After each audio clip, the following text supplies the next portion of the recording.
the real photographs, real nice, and then we just send it to the company, and they make a whole wall. We just tell them the measurement of the wall, and they make it the whole size of your wall. Oh, wow. Okay, and tell everybody where your museum is. So we're at 504 West 126th Street, off of Amsterdam Avenue. 504 West 126th Street. And we open back up to the public starting February 1st. And we have a couple of dynamic exhibits. We have a new exhibit. It's features Kemet, but we also do Western Africa. So we have statues and carvings of all symbolizing Western Africa with artifacts and instruments and things of that nature all along the wall. So you get a Kemet tour, and then you get an interior of Africa tour. So you go East and West Africa, And we're putting up a new Malcolm X exhibit that'll start February the 20th. 21st. Yeah. Okay. So if people know that there's not too many people still alive that was a follower of Malcolm X. A lot of people claim to be there, but I was the first youth president of the Organization of Afro-American Unity in 1965.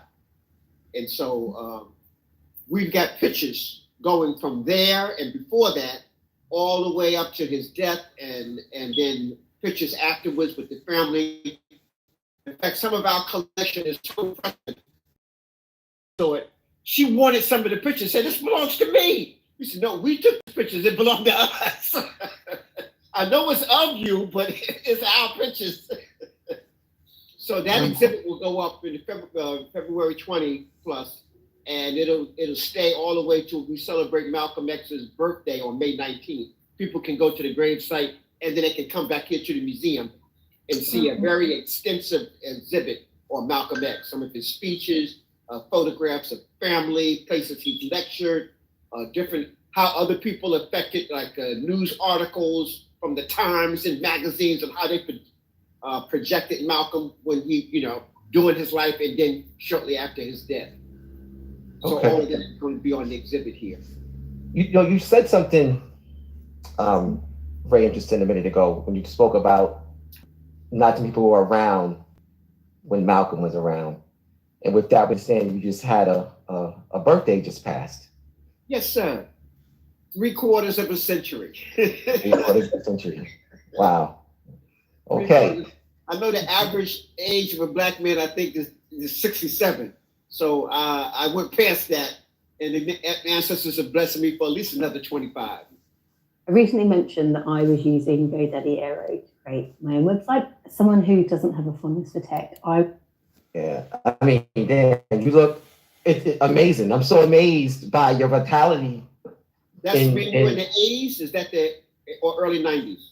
Yeah, this picture. Yeah, I think that's the original, so it's kind of a little small, but yeah, I mean, that's okay, people. So again, it's January. It's balance. I'm gonna take contents, right?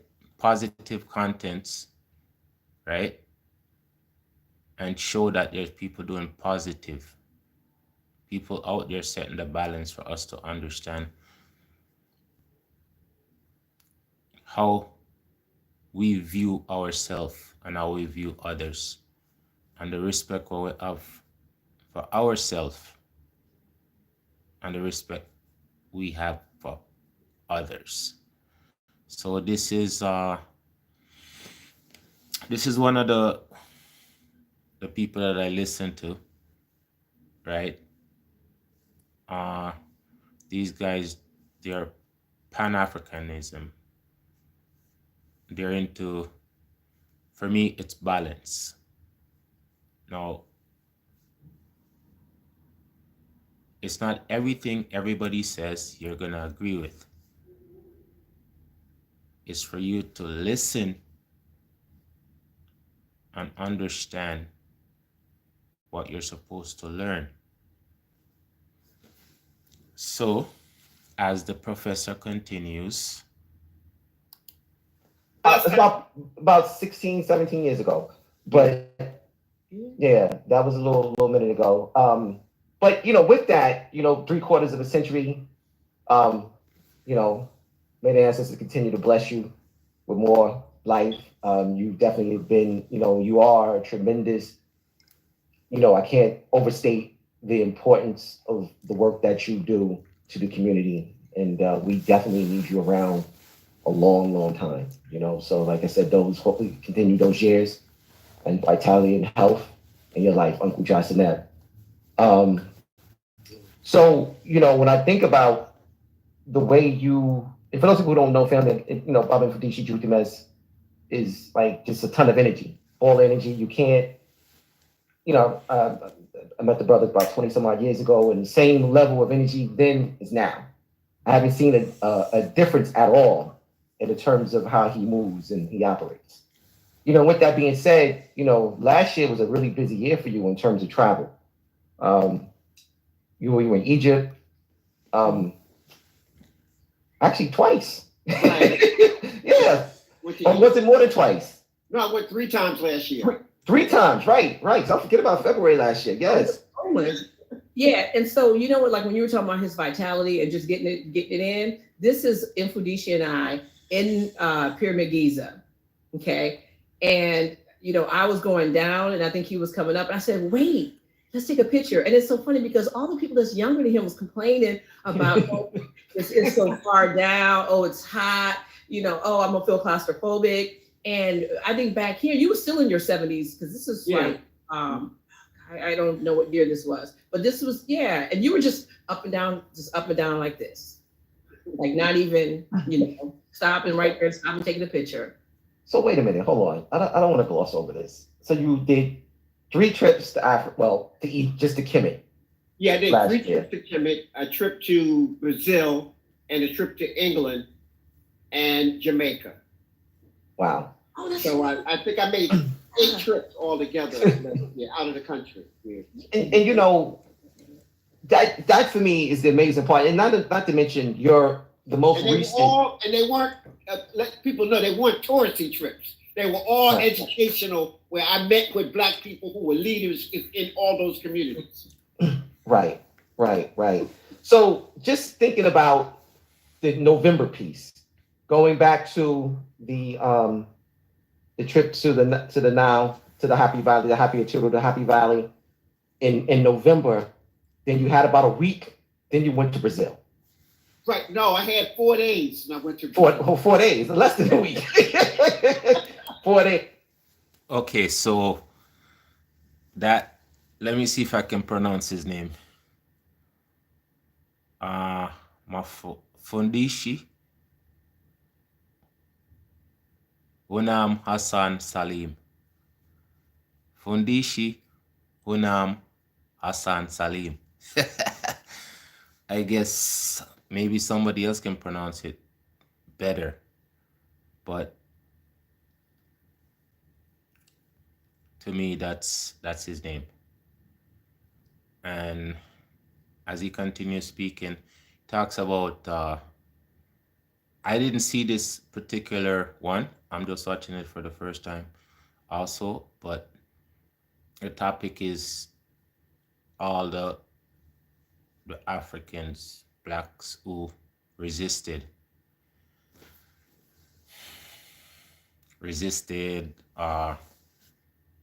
well, he'll explain as we continue. Right, so I came back from Egypt and I had 4 days and we jetted to Brazil and had and I stayed there for 2 weeks. The group trip was about 10 days, but I stayed extra 4 days because one of my students opened up a center in Rio de Janeiro and I was one of the keynote speakers. So wow. I stayed an extra 3 or 4 days after everybody went home when we went to Rio and did Rio de Janeiro. Yeah. Now for the commercials, I already gonna watch it again because everybody has their commercial for payment and stuff like that. So usually I watch the commercials, right? But because this is me watching it for the first time and nobody's gonna wanna watch the commercials, that's why I fast forward the commercials. But when I watch it, usually I watch the commercials. Help keep all your passwords safe. Okay. So, when we were really sitting down and really talking about this, one of the things that resonated was the spirit of resistance. But before we really get into that the spirit of resistance, that you saw, or, with the stuff in Brazil, and obviously in Kemet, which we'll get into a little bit as well. But what are some of the reasons, or what motivated you to go to Brazil? Well, they boast that Brazil has the largest number of Africans in the diaspora outside of the African continent. Now, one of the things when I really talked to scholars there, they said it might be true, but they said it's close to the same amount that's in America. See, what happened in Brazil, they're counting everybody, people who are octoroons, who, want mix. In America, we got like 2/3 of what they have, but we got a lot of people who are of African descent who don't claim to be African in America. We got people who are colored. We got people who belong to the Hispanic community. They're Dominican, they're Puerto Rican, and they don't claim to be African, but they're as African as me and you. We got people who are in another category. The people who are mixed. No, they got something that's called mix. I don't know if that's the right terminology, but it's something like that. Do y'all know? Mulatto? Huh? Mulatto? No, they don't use that terminology. I think they call it mix or something. The census used this, but it's another category. So we got maybe 10 million people who are of African descent in America who are not claiming to be African. And when they do the Brazil census, everybody who's mixed or whatever is put in that census. So since they have this large number of Africans, I'm like, well, what are they doing there? Let me go and talk to some folks. And I've always been there was a movie that I saw way back in the late 80s called Quilombo. That talks about Zumbi, Ganga Zumba, and Zumbi, and the capoeira, you see all that. So that's one of my favorite movies. And so I've been always looking up and studying what's going on in Brazil. So when I go there, the last time, not this time, but the time before that, I went up into the mountains with the Shango priest. There's more people practicing Ifa in Brazil than there is in Nigeria, where it comes from. And the Yoruba community, extremely large in Brazil. It's mixed with, like Kundalé, it's mixed with Christianity so that it could survive, but it has both.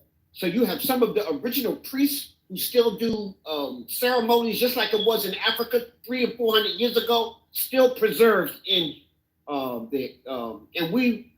one of our tours this time, we stopped at one of the York temples, and the Queen Mother welcomed our whole group. And while we were there, one of the most famous musicians in all of Brazil came in and played for us. It was like a super trip.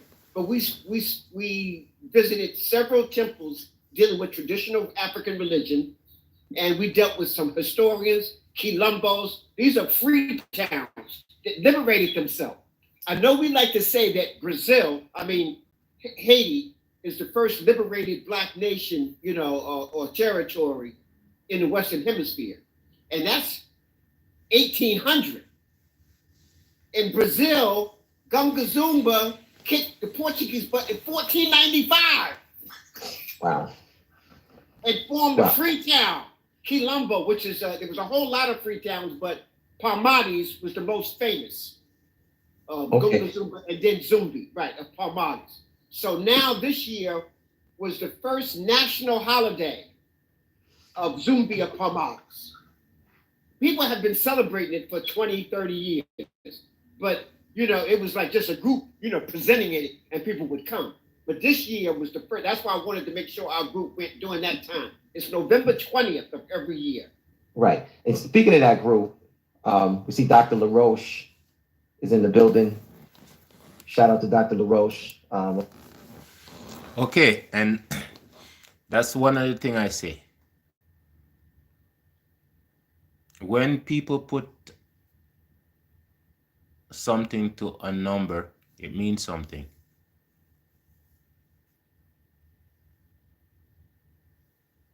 And that's how we're supposed to do it. We're supposed to put ourselves to a number and put meaning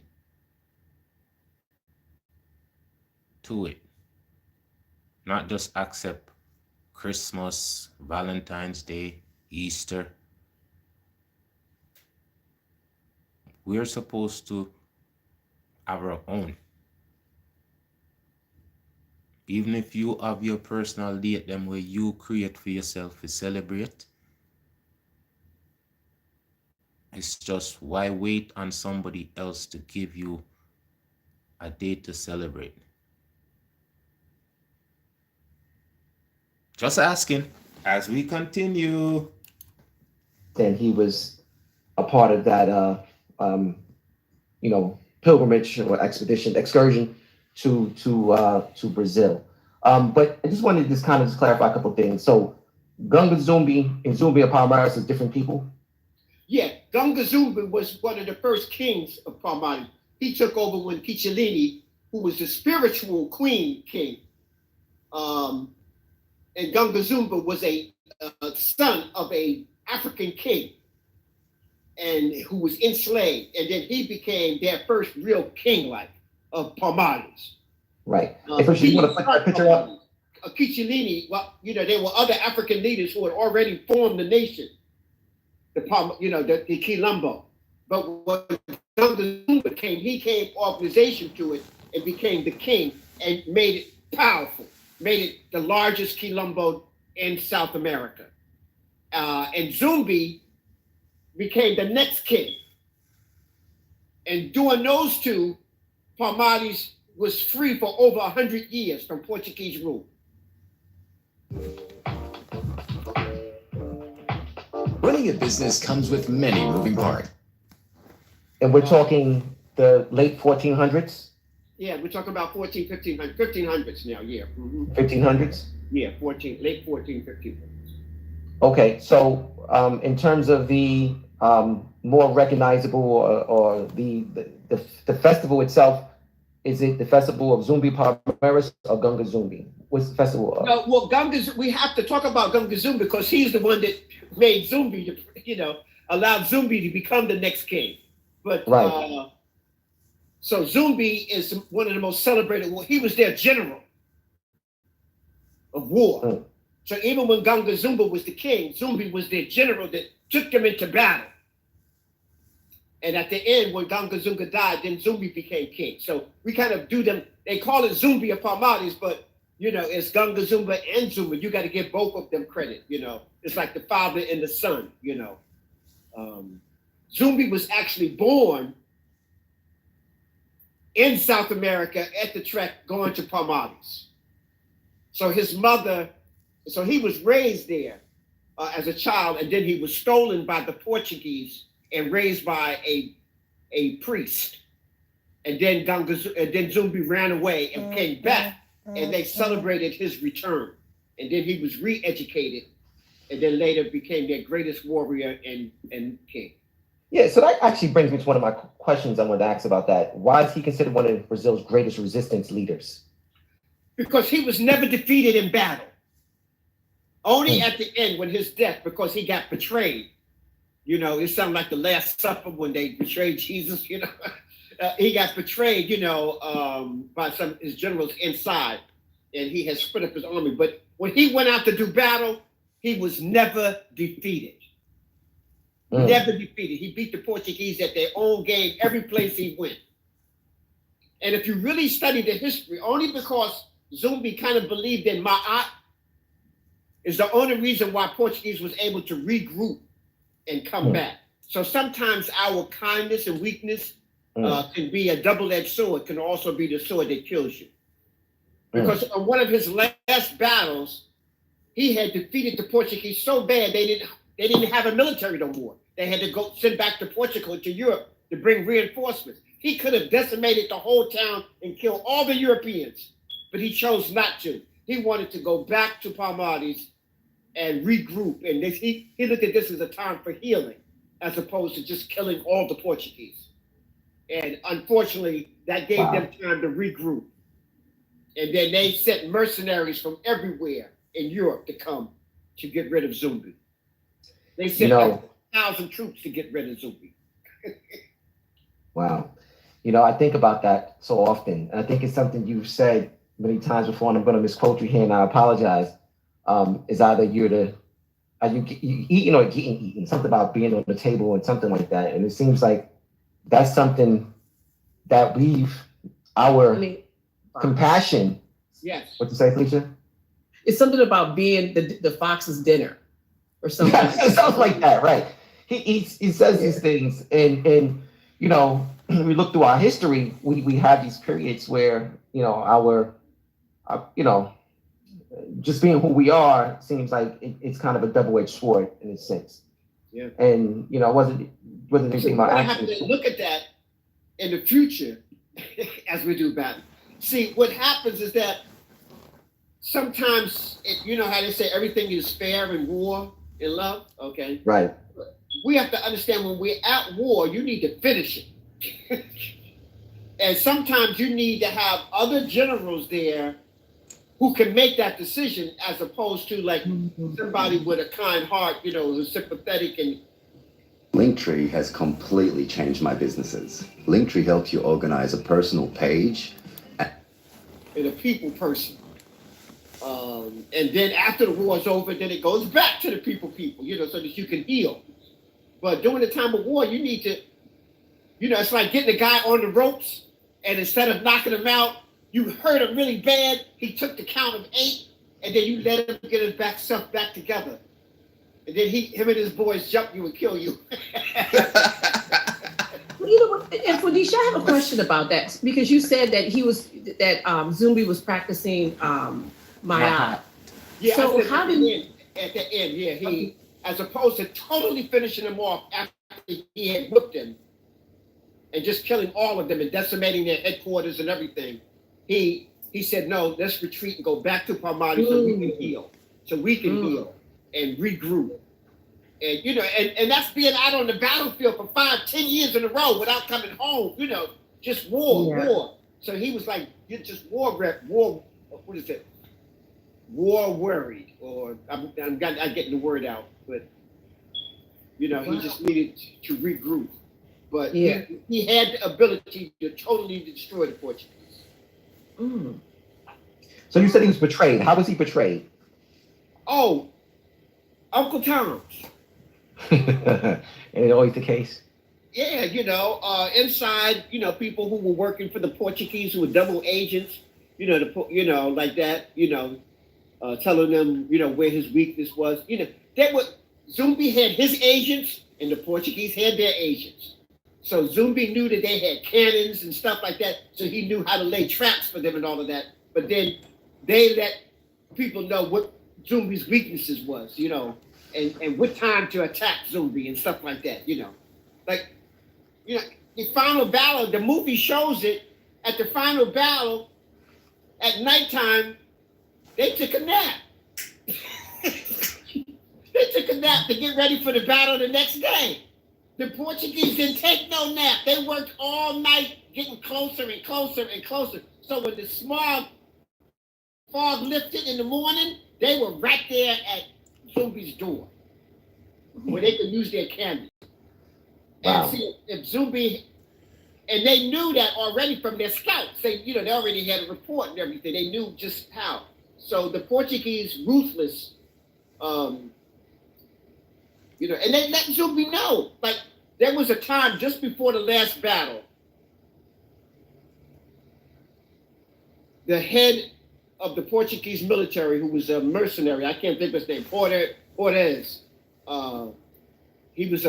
He said, in order to show that he was the general for the Portuguese, to prove to them that he could do the job of killing Zumbi, he killed 50,000 Indians, Native Americans in South America, because, they were cleansing the land. You still had where Colombia is and all that. Right?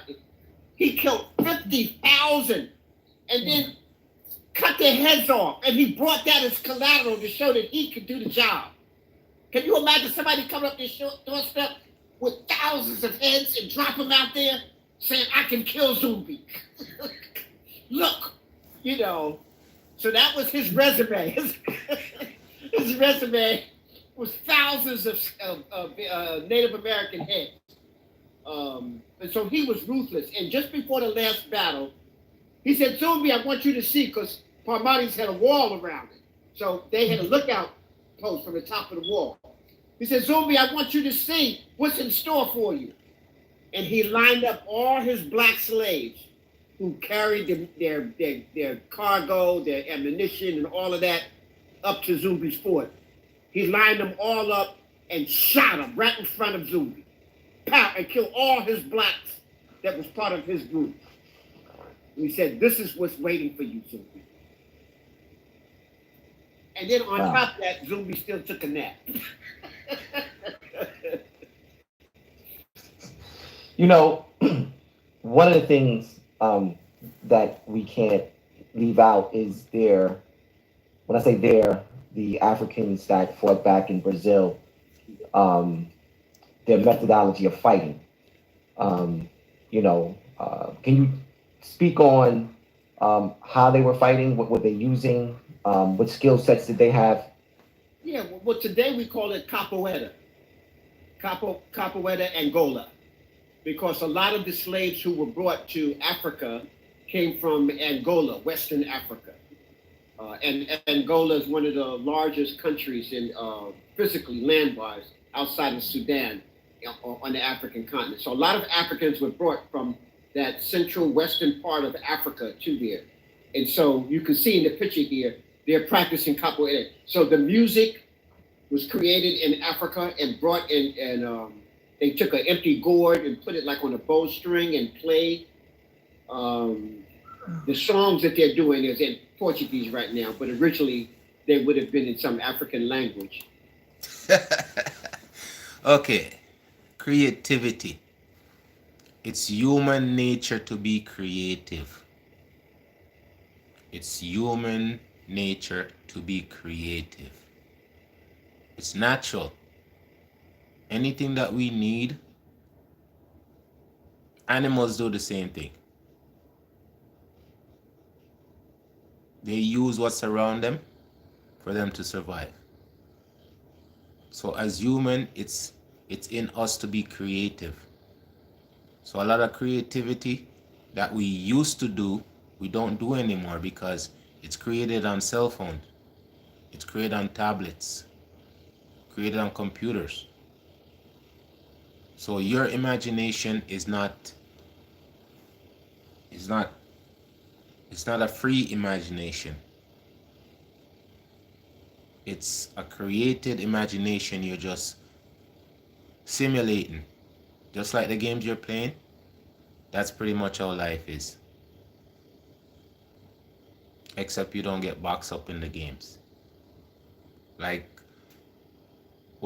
In life as you do in the games.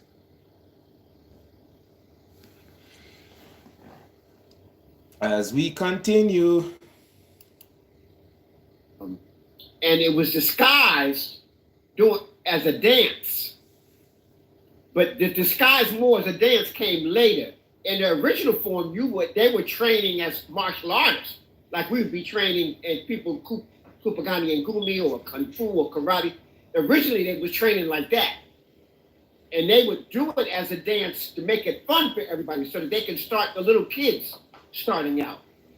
So they would do this, they would sing and dance, and this was a daily exercise. And today, this was taken at the Zumbi Festival. There was over 100 capoeira schools there. Wow. So if we got any capoeira lovers in the house, you want to come to this. There was over 100 schools. Every school formed a little circle like you see here, and they had their thing going on all day. So if you like to fight, you come to the Zumbi Festival, you can fight all day. You just walk by and look in the circle. They be like, come on in, come on in. You can get some of this. So Bobby Felicia, I just want to just touch on one thing. This connection, this cross-Atlantic Ocean connection with the martial arts, with the arts. You said Capoeira Angola. Yes. So these are people who have taken this skill set from the continent. Right. This was done. They didn't call it capoeira, but the African fighting system here comes from Angola. these, like I said, a large number of Africans who were enslaved came from here, and so they brought their fighting style with them, which eventually was called capoeira. I don't speak Portuguese, so I don't know I don't know what capoeira translates into. So the foundation, and then it was just embellished in Brazil. So it's the national sport. It's the national sport of Brazil, capoeira. Right. I understand. Also, Dr. Brittany Motley was on the tour with you. I believe she was a student of capoeira. Yes, I think Brittany knows from capoeira. I think she's taken even capoeira. Yeah. Yeah. So want to kind of bring her on. She's backstage, and kind of have her kind of expound on her experience in Brazil and what was that like. Peace, Brittany. How are you? Greetings. I'm well. How are you all? Okay. Even for this situation, right? This is their tradition. So they're getting exercises. They're getting out, their aggression in a positive way, right? It's a dance. That's what I'm saying. How people use music, how music does influence. Music does make a difference. When people used to make music that make people think and do things that's positive, it's like people forget to do those things.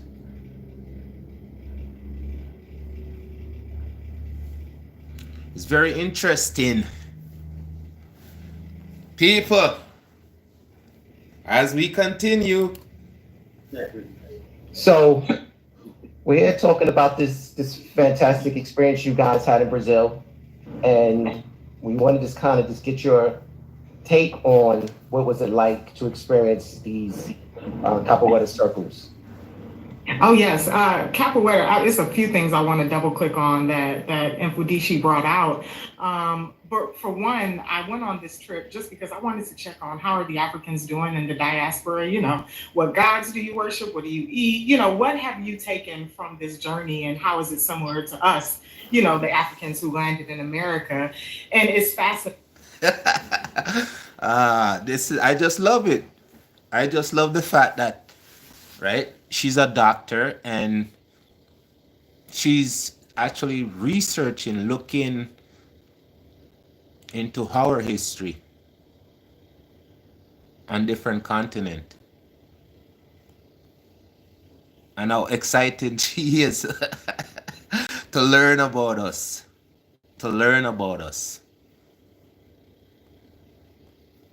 And to learn about oneself.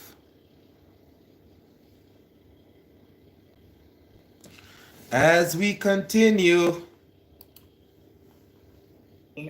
with capoeira being one of those, and so I do play capoeira. I'm a green belt, so I'm not, that means I'm a novice. I'm not a black belt out here, but I'm a green belt in capoeira, and it's beautiful because when you learn it from a historical aspect, from a spiritual aspect, and from the martial art self-discipline aspect. So. And there's so much levels. That's what I'm telling you. From balance, you gotta find balance. Look, this is what I'm saying. To free your mind, you have to understand. You gotta take the necessary steps to free your mind. To have peace within. As we continue, I'm loving it. I just love to listen when people are speaking, and what they're speaking about, it's informative, positive, uplifting. It's just, if we could get that on a larger scale, for us to be like how these guys are. You don't think they have problems? Of course they do. You think they don't have other issues? Of course they do. But they're still living life. They're still enjoying it. They're still practicing humanity. First move that you're taught is called a Jenga, and it's where you move. You start with both of your feet kind of shoulder width apart, and you move like one leg back to where you're making like a triangle in the ground, and you're doing this like rocking move. And the whole point of it is to generate ashe from the ground. So it's basically to kind of tap on the ancestors and to say, come help me fight. And so, you know, capoeira, no martial artist from Africa fought without the ancestors, you know, without some kind of strong spiritual backing. You know, they had to have their...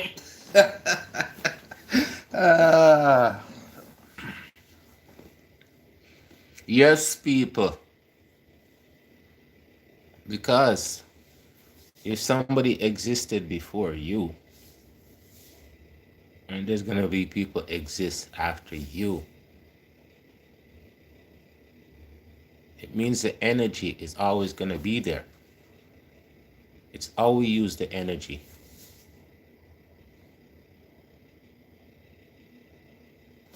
Wow. Covered with it in Orisha or something of that sort. And so I think it's so beautiful that, you know, it had this kind of grounded spiritual discipline. And then you're also learning the language of Portuguese, you know, when you count, but you're learning the history of Africa and Angola movements. Angola is one type of capoeira. There's another one that's a bit faster, but Angola is real intentional. You know, you move in a lot of like animal movements that's similar to what Mfudishi teaches, you know, in Kupa and Gami and Gumi. And so you know, you're kind of like, you're real kind of in tune with the energy of nature and the other person that you're playing with and all of that. And so it's a beautiful thing. But also on the part of how this was disguised, I think it's beautiful watching kind of the children of the diaspora and how we preserve the culture through like disguise. And so that's where the dance came from. It was, okay, I'm on this sugar plantation and I want to practice these moves, but we have to look like we're just playing. You know, we can't look like we're really intentional. And so let me, you know, kind of make this look this way. And actually the berimbau, which is that tool they're using, this is actually a weapon, but I'm going to make it look like a musical instrument. You know, I'm going to put a little string on here and make some sounds. So you don't see this as a threat while we're doing all of this kind of organizing on the back end. So I think capoeira is just really beautiful.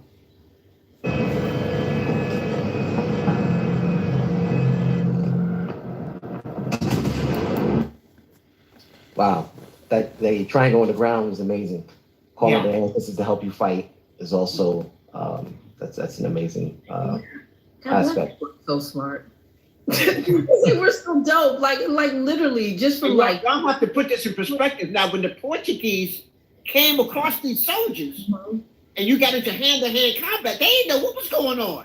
Feet, they getting kicked in the head, people flipping, sweeping them on the ground. That's They nice. totally caught, you know, with their pants down when they came in and came in physical contact with the African warriors. It was like no contest.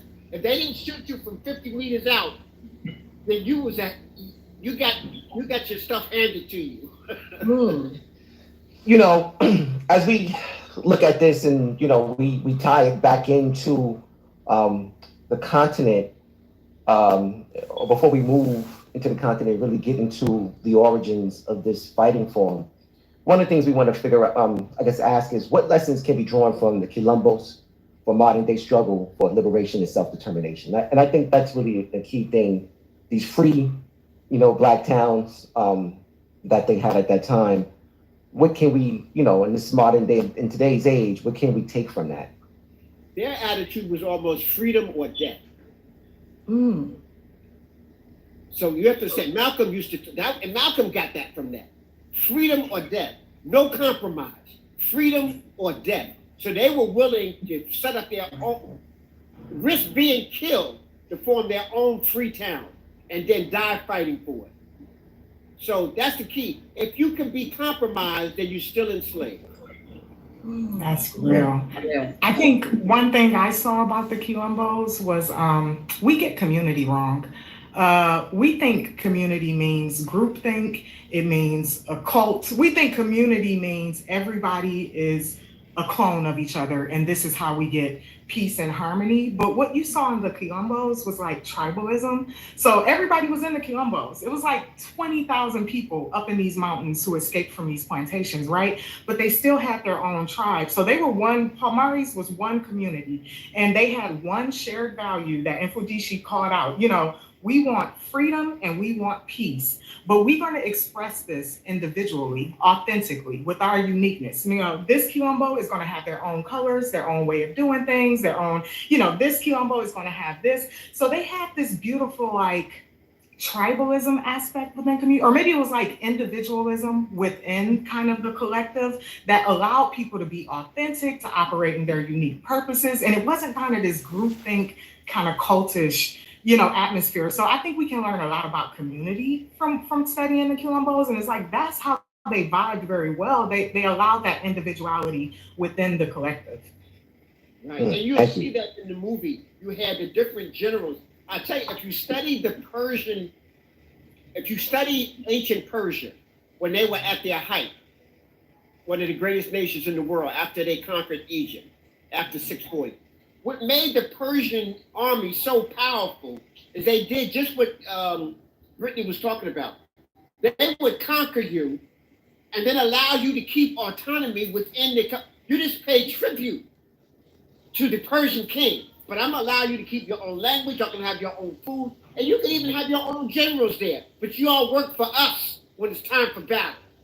And so, you know, and so that's what happened when the Persian army came at you.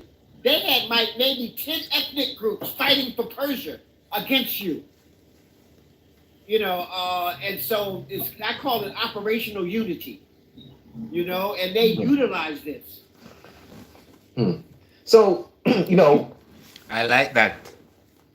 Operation Unity. Operation Unity. And that's how it's supposed to be. We are supposed to be individual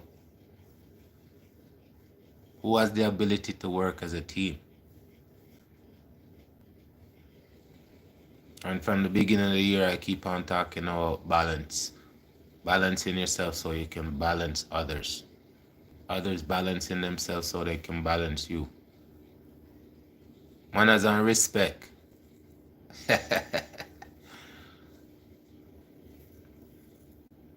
Understand people? You guys understand people? Or is that the problem? We don't understand people. Okay, as we continue. This previous question, we talked about using methods of the past and incorporating into who we are today and looking at their effectiveness. And understand, you know, with that, you know, understand that you have a Metal Lecture class coming up. Browser fast. Make your browser safe. So, and I just want to understand, like, when we think about Meta Lecture, we think about a language that's been around for countless time.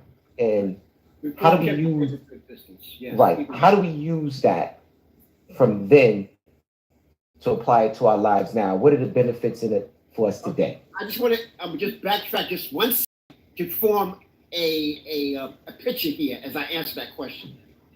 In 1980, I was a national champion and won the Kumite in China as their best martial arts for the Shaolin Temple. So I got a free trip to China. I got a chance to go to Hunan. I went to the Shaolin temples. You know, I visited with the warriors. Wow.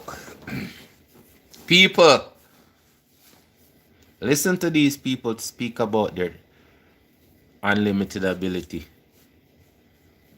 I'm saying, people, we are so great, right?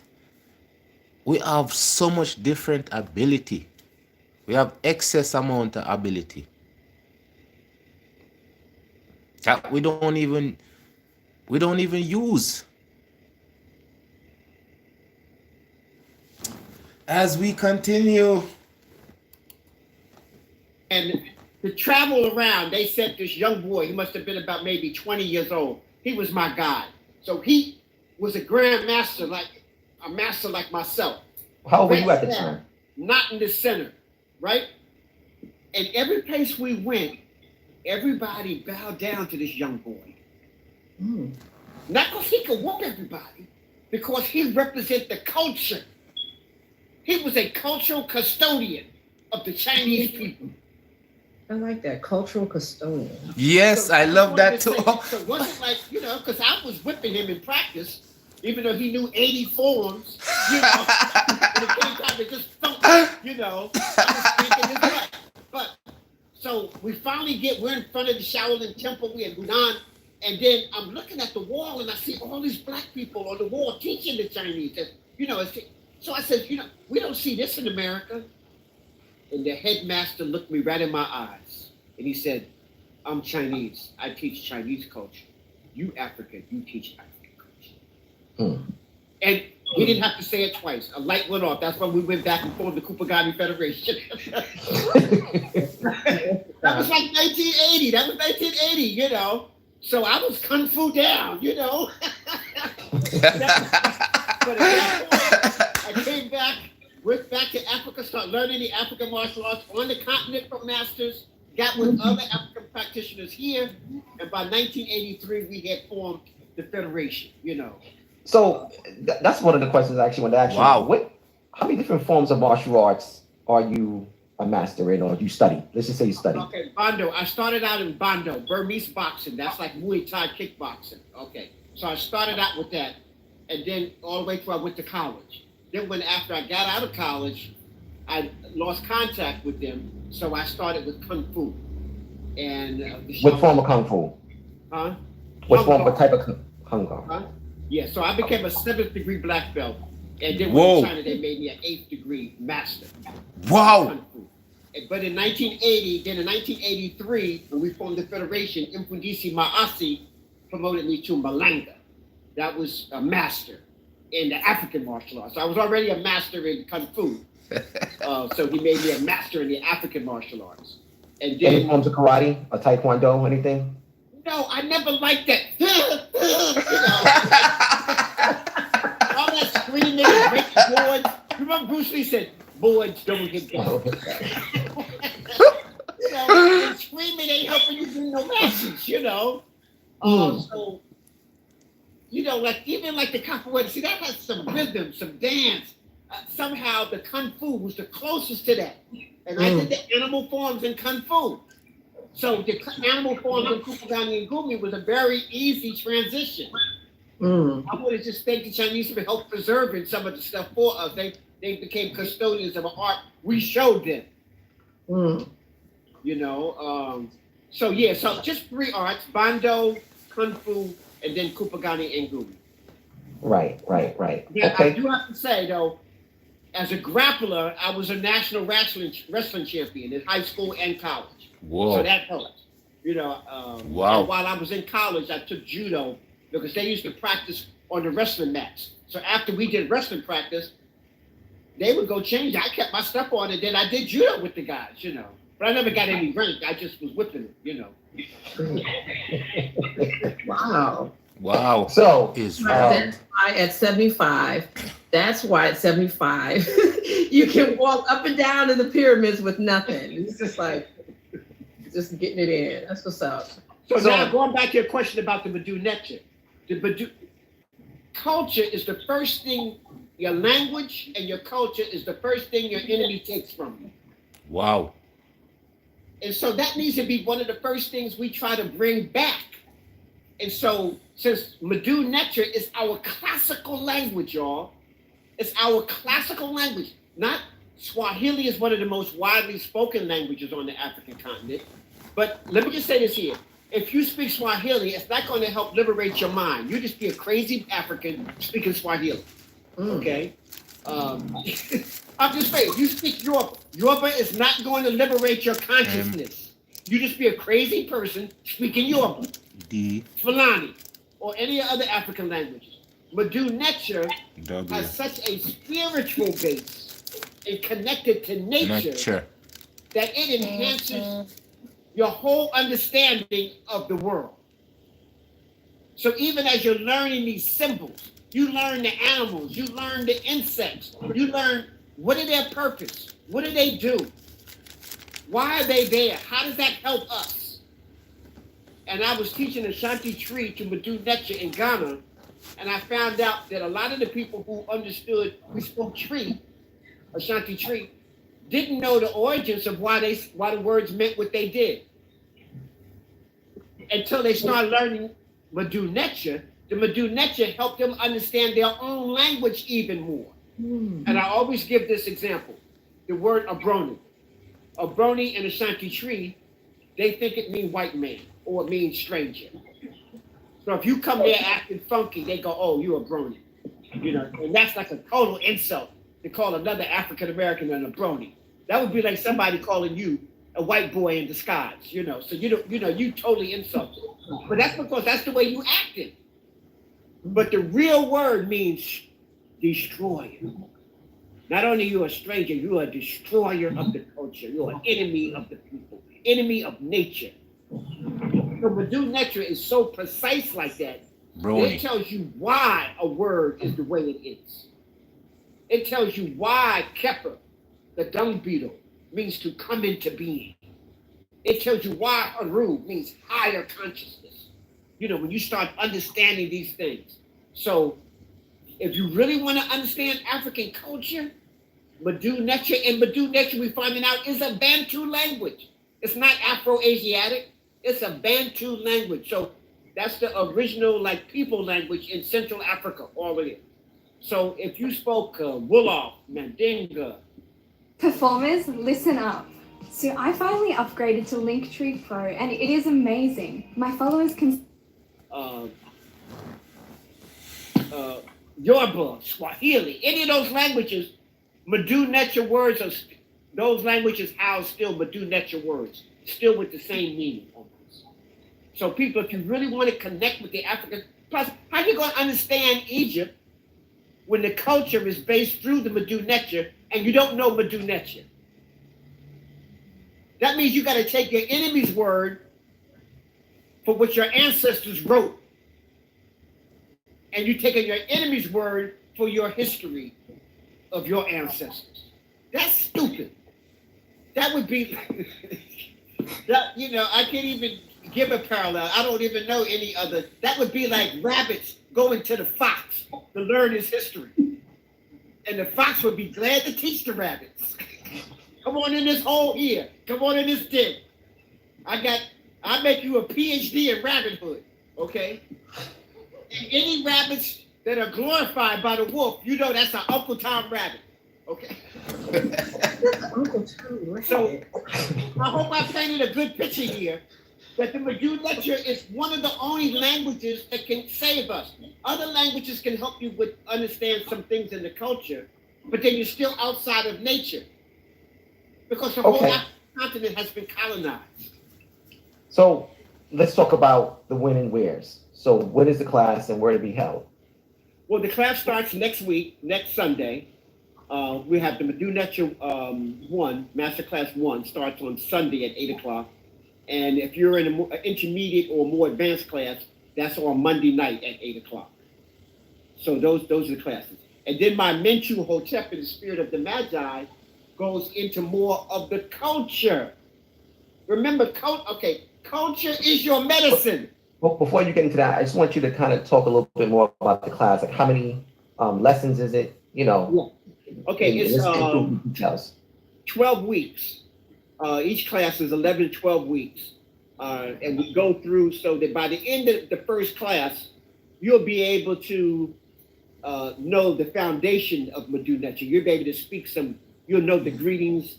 You'll know how to do homage to the ancestors.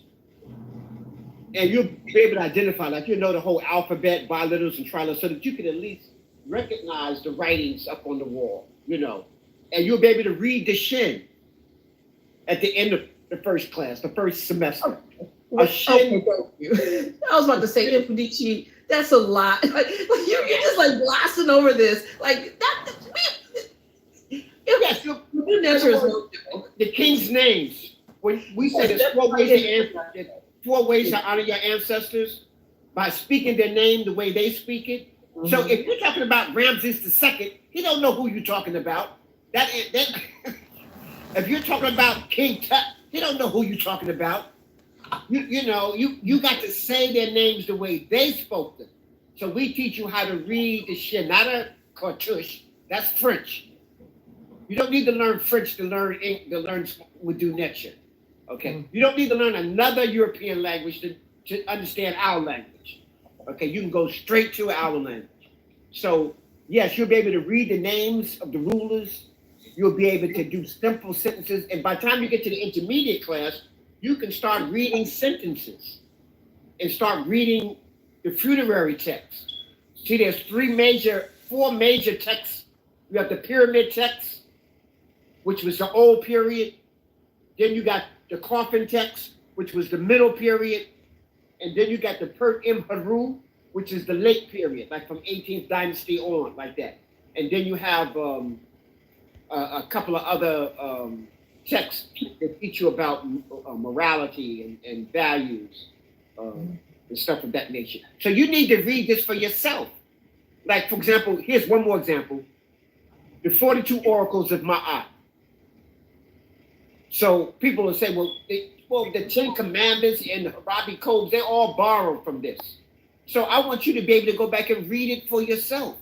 Here's some codes of honor that's 4,000 years old, 2,000 years before Christianity came into existence.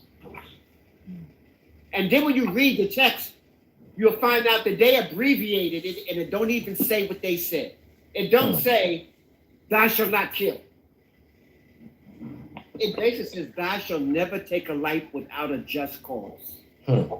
That's a big difference. That's a huge difference. That's a huge difference.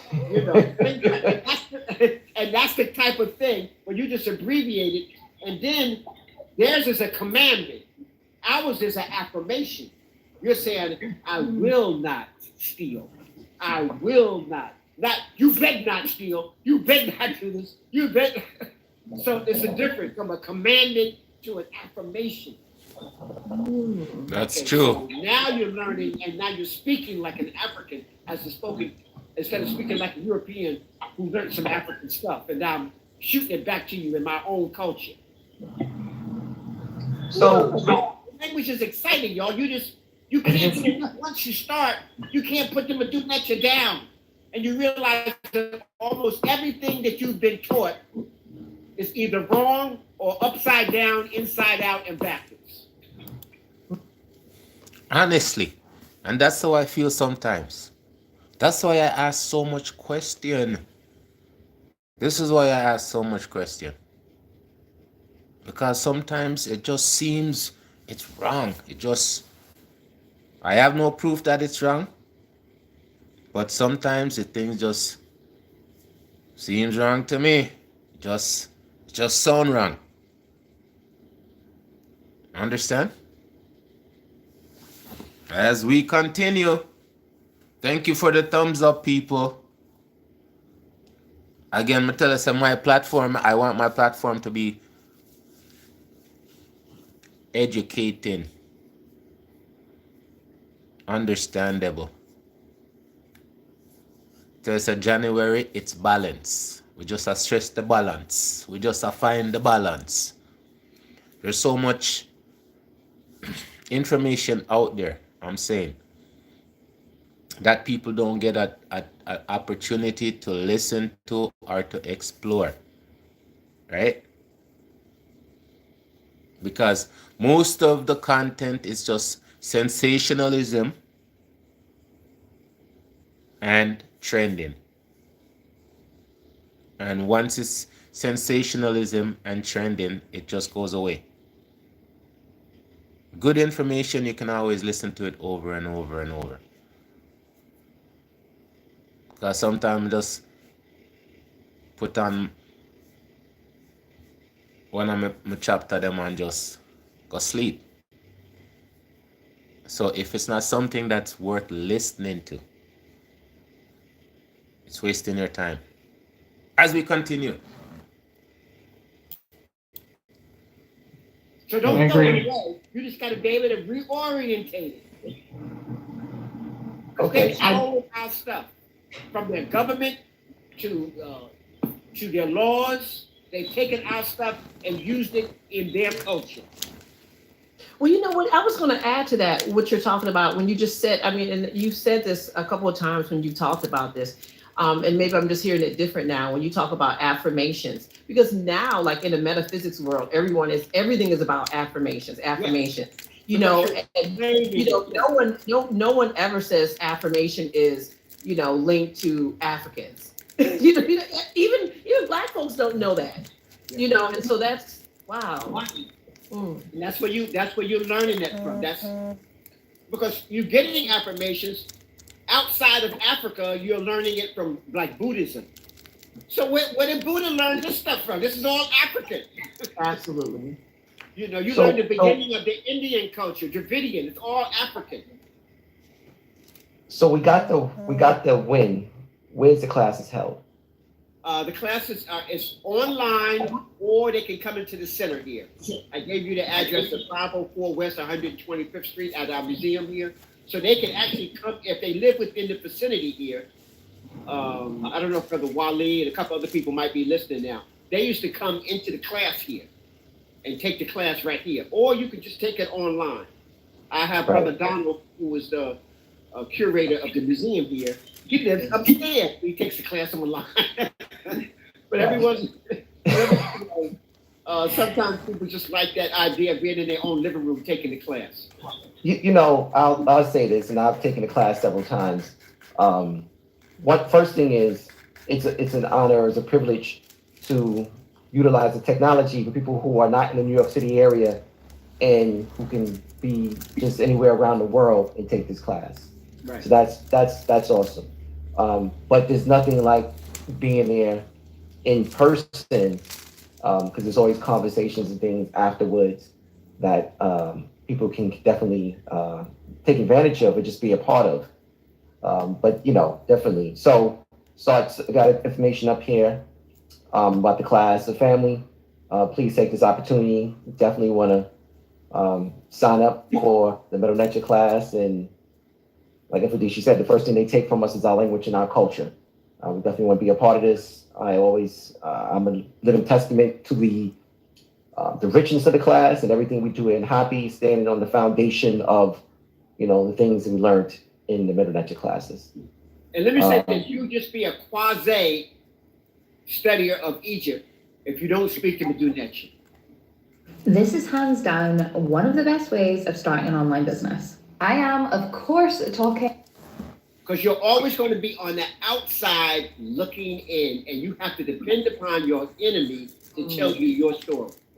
So, and it's unfortunate, many of our scholars are talking about ancient Egypt, and they don't read no Medu Neter, so they have to regurgitate what the Europeans told them to say. Right.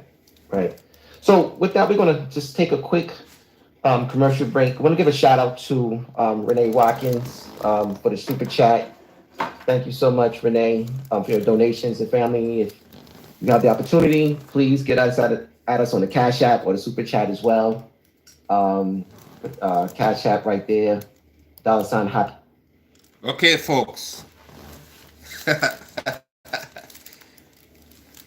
guys know I sell my sauces. Trying to get my website up and running so I can sell my own products. I have my own merch. I have everything. Right?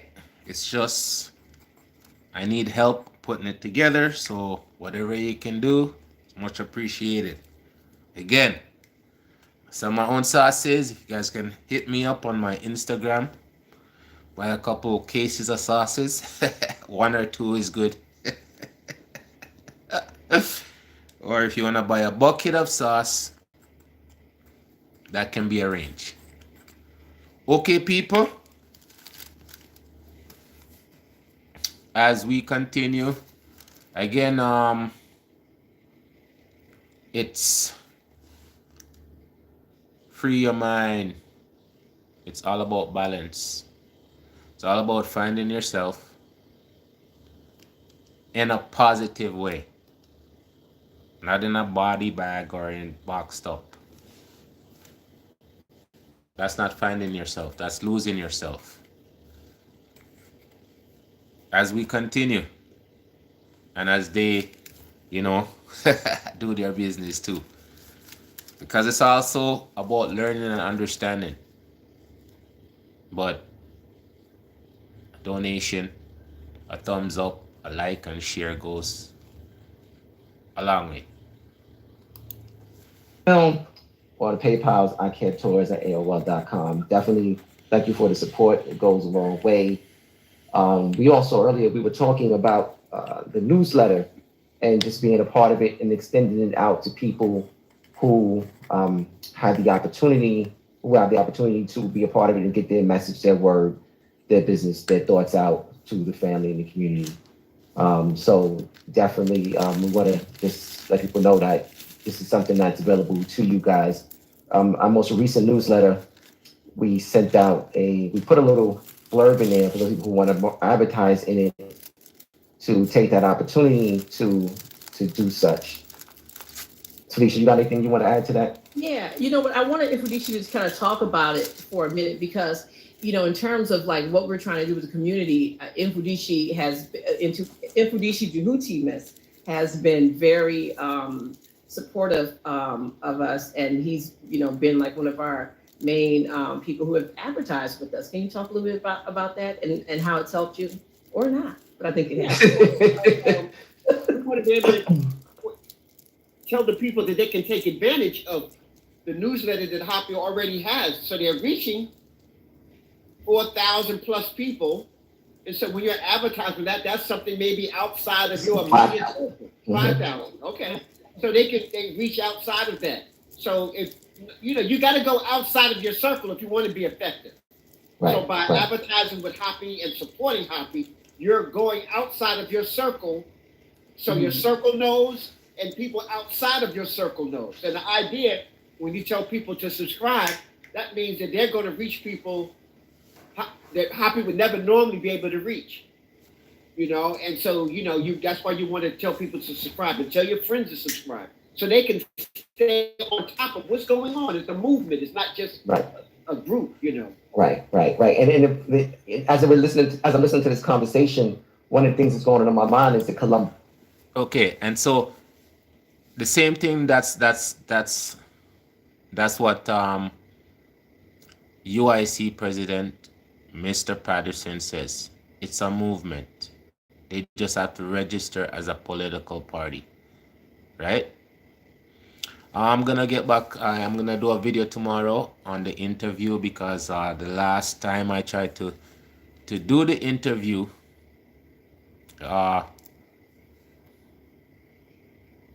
nobody didn't hear it. So the next time I do it, I'm gonna make sure that I set it up to play the interview with the artists and political champion. As we continue, Quilombo, I don't know if I'm saying it correctly. Yeah, my apologies, but we have an opportunity here with the newsletter and other things that we're doing to formulate our own current day Quilombo.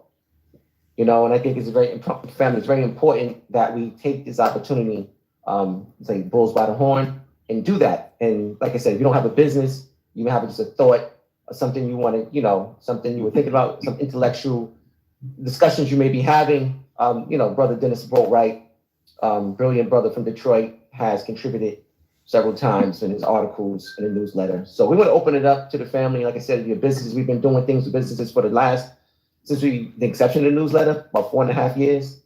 But we want to expand it because we were doing this kind of just shout out to the Black business thing. But we're going to expand it to those who, haven't had the opportunity to win the lottery, so to speak, and say, hey, I'm interested. Let me get down with it. you know. But again, shout out to Renee Watkins. Thank you so much for your love and your support. And for those, again, who are interested, they can get the super chats and the cash apps. So as we look into just getting back to the Africans from Egypt to Brazil, the Africans who weren't having it and fought back, we talked about the resistance fighters in Brazil.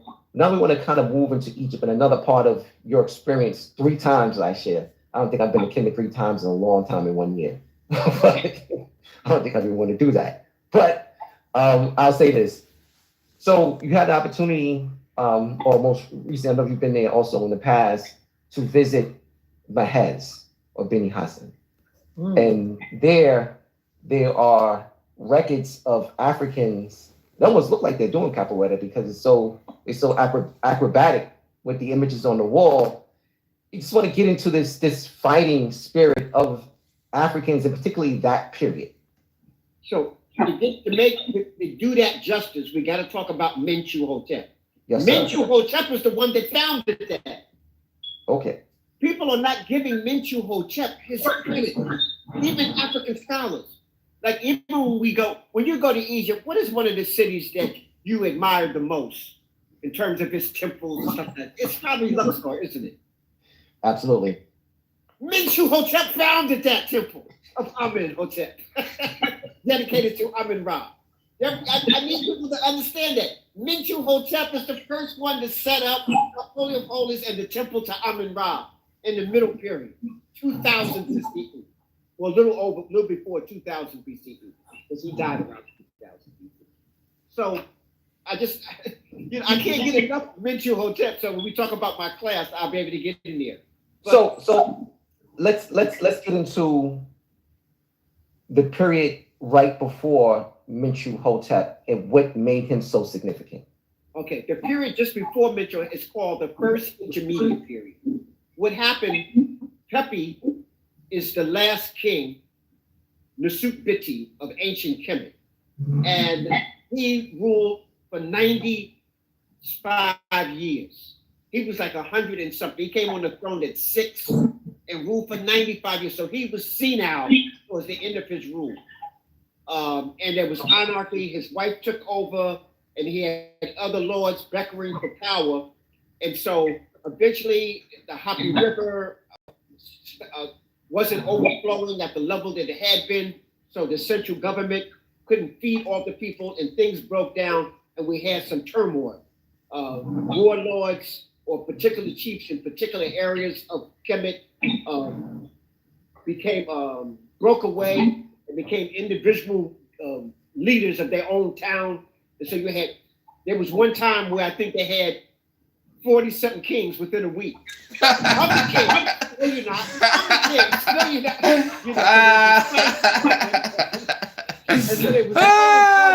No, you're not. That is so funny, man. Look, I'm telling you, isn't that the same thing that's happening right now? That's the same situation where in the argument of who the king of dancehall is, right?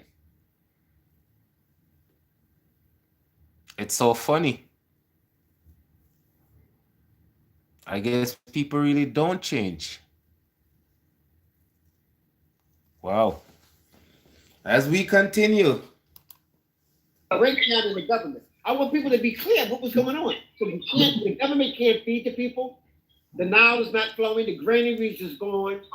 You no longer have a standing army or military. And then you got these warlords.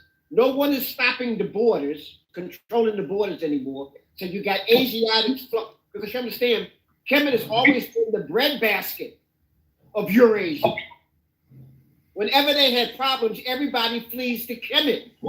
And so you got all of these people coming into Kemet with no check. So now you have a turmoil, you got all these different leaders and different provinces. Finally, you got a king that takes control of the south. The north. Menchu Hotep's family are ruling from the south. So they're coming from Sudan, what we call ancient Kush.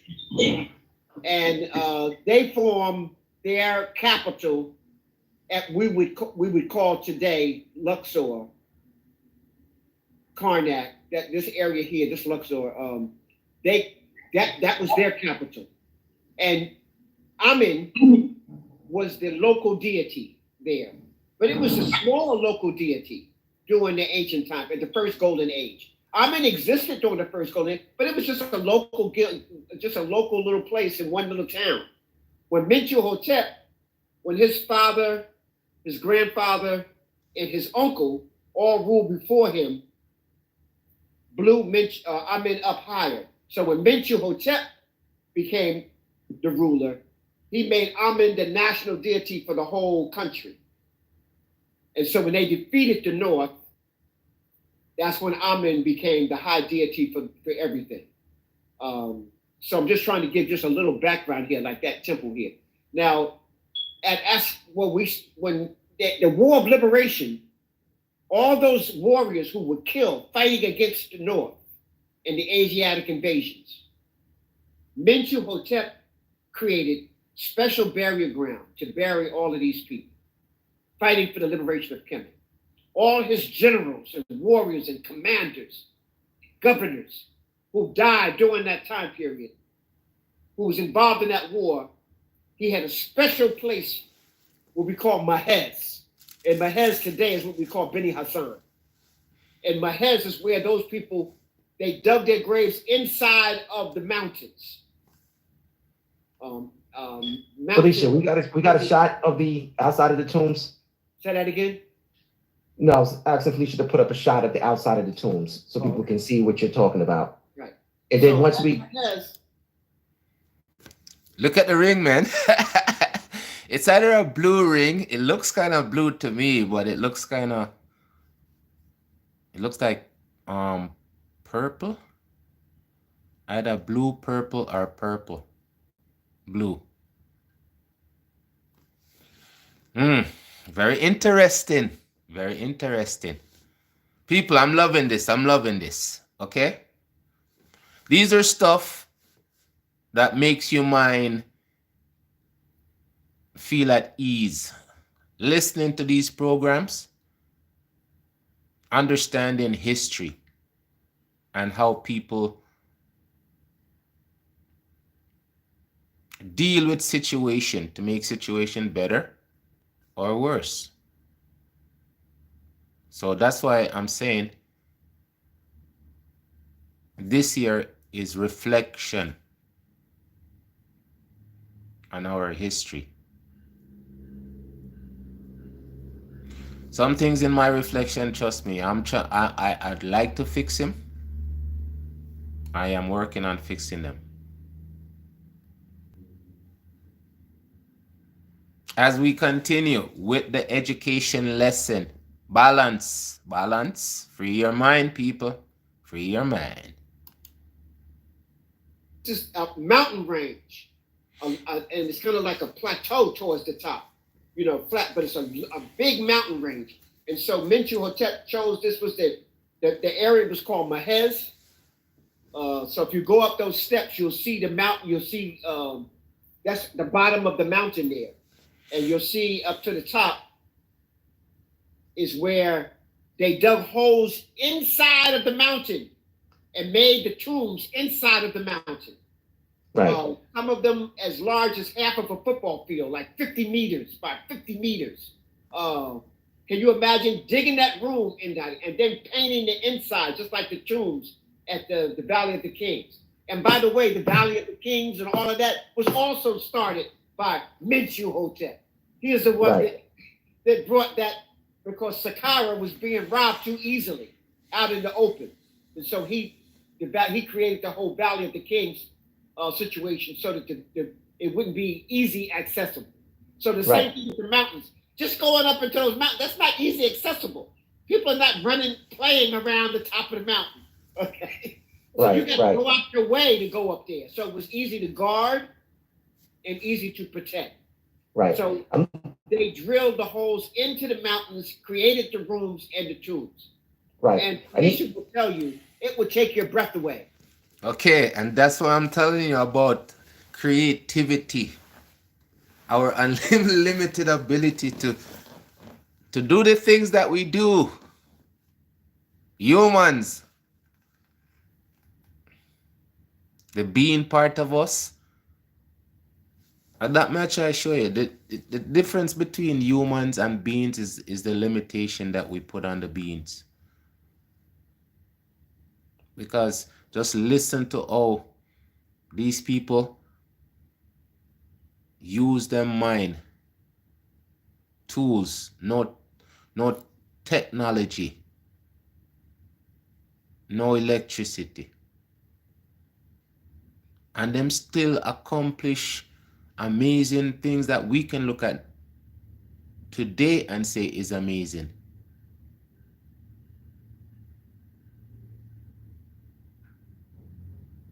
That's why I'm saying we will be amazing again, because we were amazing before. This seems like it's like, you know, the winter season within our existence, because we were great before, summer before, now this is the winter, and eventually we're gonna have summer again.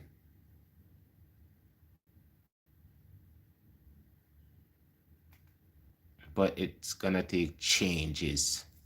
We're gonna have to change, and not in that direction, in the right direction. As we continue to listen to the wonderful story of the professor and the greatness of our history, because it's everybody plays a part in it.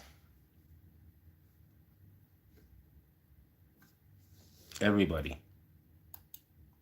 You see the martial art scenes. You see grappling, wrestling, sword fighting, stick fighting. You see the whole cultural phenomena up there. So you begin to see the culture. But I tell you what blew me away. That's a better shot. No, I need a shot of the outside of the tombs, not the steps. Yeah, so y'all can see Okay, no, so you can just pull back and see the whole entire mountain. So now you can see I'm gonna show you those two. So that's where he chose to bury his generals and his warriors and people who died in the liberation of ancient Kemet. He wanted a special place for them. He just didn't want just a hole in the ground. I want a special place for my warriors. So this is the first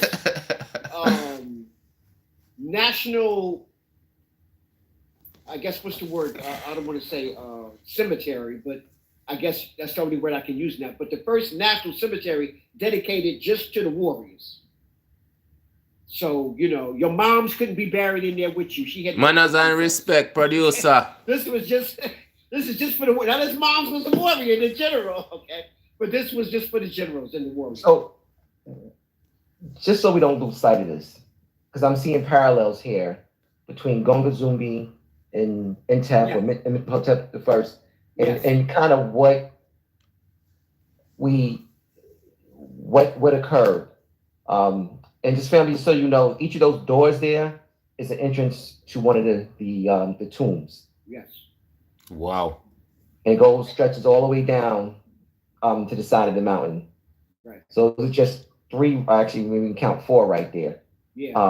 So there's actually 30, 40, 50, 60, all the way around.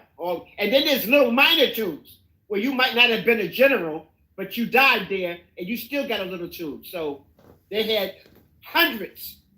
Right. You can see the little hole. There's hundreds of places where other people were buried who weren't generals or, you know, commanders. They didn't get the big rooms. But they got respect. They still got buried up there. Right. Now you see the doorway. You walk through that little door, and then you open up to this giant room. We're about to show those pictures in a second, but before we get into that, I just want to just really people understand the spirit of resistance, how it existed here and there. These are people who were fighting for their liberation, fighting for their security and their safety during that period. We're talking over 4,000 years ago, about 2000 BC in that sense. And now we have a situation, you know, not maybe 1,500 years later with the situation with the Colombos in Brazil, but just the spirit of continuously fighting back and not laying down. And because I think sometimes we kind of get caught in that. But we, even if you're not a physical fighter per se, there's so many things that we can do in our community and liberate us. And I just don't want to lose sight of the fact that this is a spirit that we've continued throughout history, and we have to continue fighting. And the whole idea of freedom or death, that was Mentuhotep's attitude when he went in, because the king of the South tried to make a deal with Mentuhotep. He said, listen. The king of the North. Huh?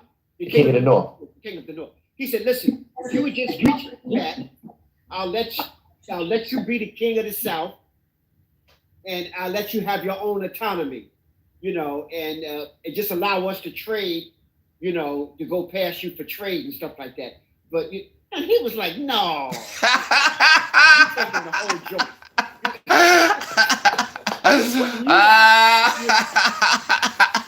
You see, them always are offer on something, but it's not enough. What you want is what you're supposed to get. What you want is what you're supposed to get. And that's how it always come. They always come with something less than your worth. And that's one of the things we said, we have to understand what we're worth. We have to understand, say, the people then before we will never have they didn't know what money was. These people know their worth. That's one of the biggest things. We understanding what we're worth and working towards what we're worth. So that may say, if you cannot balance, if you don't have balance in your mind, you're not gonna know your worth. This is why I say for January, it's free your mind of everything that's stopping you from getting that freedom. This is why it's so important. That's why we have to explore more of us. We have to explore more to find more. We have to want it enough to go out there. Just like these programs is educational. Just listening to these people talk. Speak about history. People who are great people who set great example.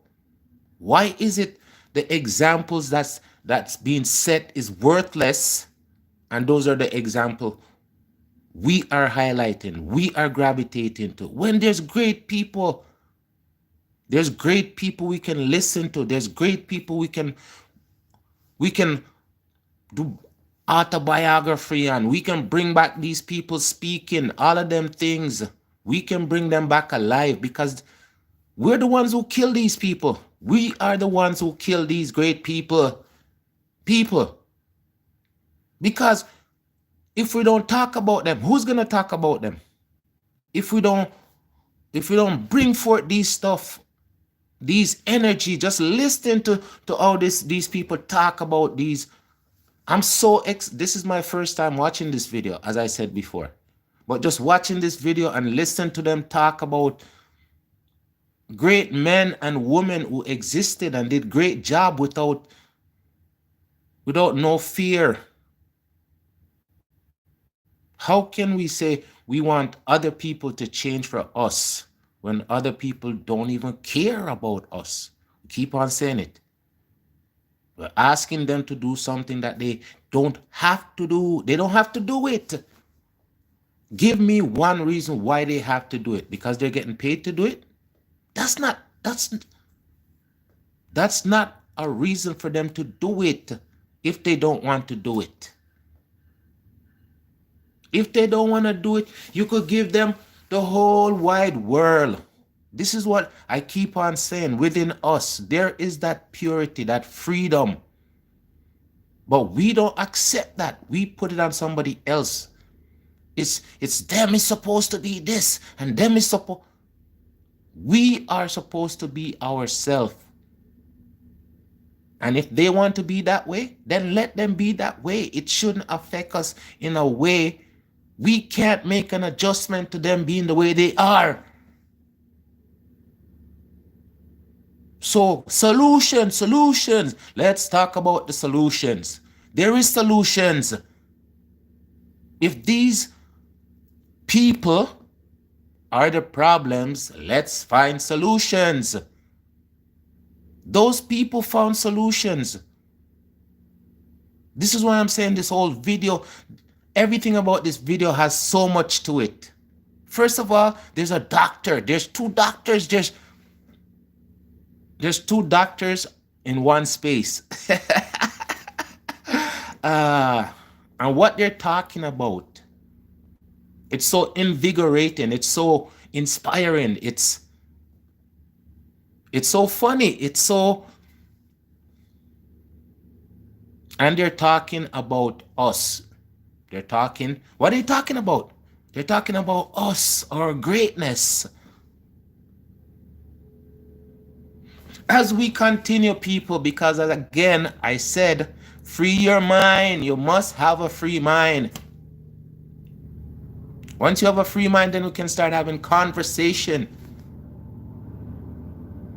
Again, conversation and arguing is not the same. People who don't listen are the ones who argue. If we're conversating, it's you get a turn, I get a turn. We get a turn, they get a turn. Arguing never solves any problem. Arguing just leads to violence. Eventually, it's going to come down to violence because you're going to get so heated, and then you guys are going to move on to that. So let's just listen. You're going to allow us. You're saying that if we cow down to you, you allow us to stay up here in our own home. We need permission for that. We don't do that anyway, you know. So we want to see was die or fight for freedom, and that was Menchu Hotep's attitude when at the end of the first intermediate period to form the second golden age. Sound like Malcolm X. About FX fees and traditional bureaucracy. Sounds like Malcolm X. Yes, in fact, Malcolm got his statement from that. Freedom was it. And Malcolm said, you only get your freedom when you let your enemy know you'll do anything to get your freedom. The price of freedom is death. So with that, we'd like to show how they were able to do that and show some of these beautiful friezes inside the tombs of the those brothers doing the you can take this inside and show. So they saw the outside. You saw the mountain on the outside. Mm-hmm. Yeah. So this is just to get a sense of what, like, this is. This is beautiful. Yes, huge. This is what I'm talking about. This is what I'm talking about. This is beautiful. This is what she said. This is our creativity. We are looking at ourselves.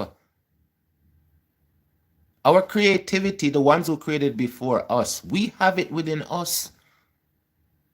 We have that unlimited ability within all of us. But how these people focus so much. This is why I'm saying a person can go to prison for 10 years and get his bachelor's, his master's, his sisters, his brothers. And they go, yay! Meanwhile, you could do that outside. It's not no special ability you gain when you went into prison. It's the same ability you have outside. But you outside couldn't focus enough. So the first thing she says is what? Beautiful. As we continue, ladies and gentlemen, I say when I come on my channel, it's for us to learn something. It's for us to teach something. It's for us to better each other. If we can't better each other, we just are going to make each other worse. And if you're making somebody worse,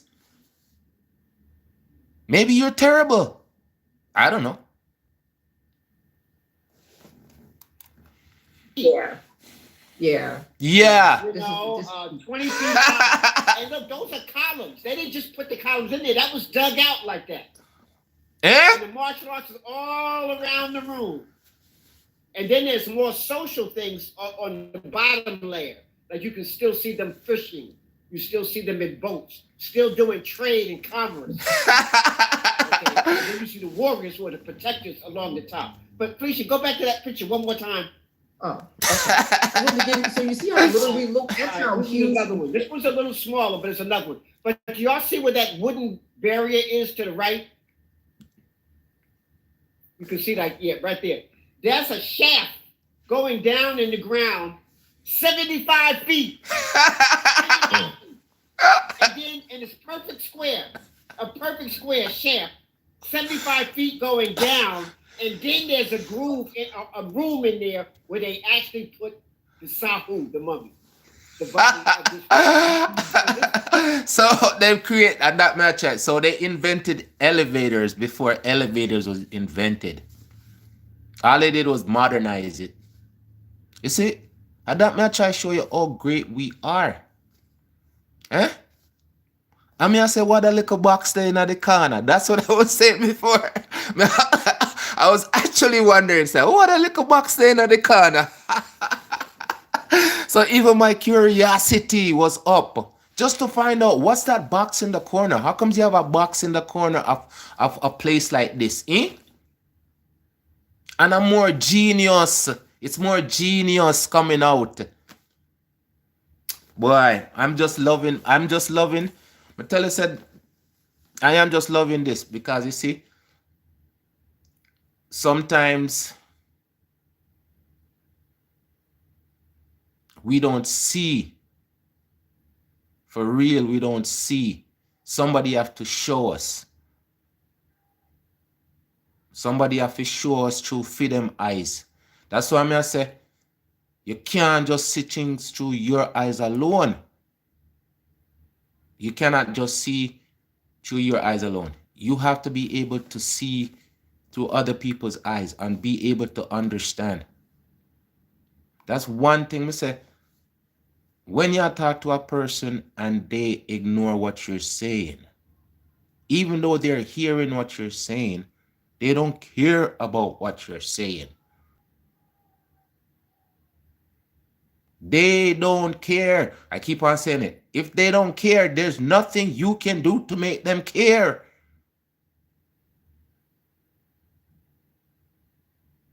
The only thing you can do is make an adjustment to them not caring. Come up with solution to solve your problem other than asking people who don't care, because they don't care for a reason. They have a reason not to care.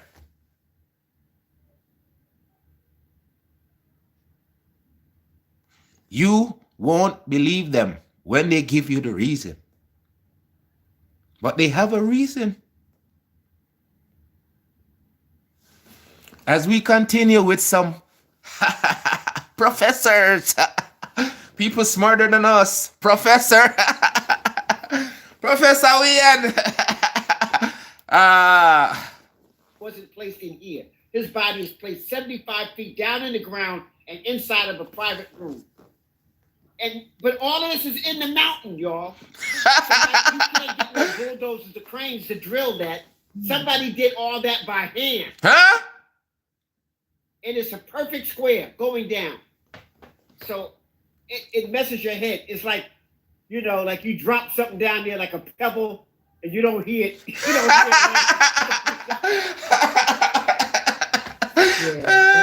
it. You're counting one. We have a you know, you can talk about it, but you gotta see it. It messes your head up, and you say, "Oh wow, they done this down here inside of the mountain." Look, it's because we don't accept. We don't accept. You see, we can't wrap our mind around greatness. We can't. Yeah. We don't see greatness within us. Built custom industrial machines in days. Let me pause it, Tessa. The very fact that them people have them skills to do them things here. The man say no machine. You see the man I explain to we, no machine, no drill. Are the people them do it with them creativity, with them unlimited ability. So when I talk about these things, it's not imagination only, it's creation. With the imagination, these people did these things, and we are so much advanced. But how advanced are we when we can't continue what they were doing? We're supposed to carry on their journey. This is why when they say, oh, this person roll over in their grave if this was done or what was done, it's true, because it means we're not doing what they would be doing if they were alive. And that's the sad thing. As we continue, people come to us. I love that video. I love listening to this professor talk, and then him bring on the doctor. My gosh. So this is on the, so if you're looking in the tomb, it's over to the right. Yeah. This Look at piece. this guy doing a headstand with no hands. That's like No man a break dance. No man a break. Before India.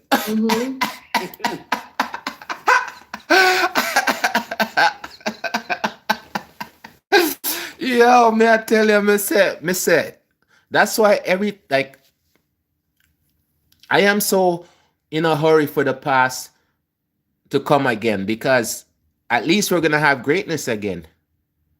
Because there was great people before.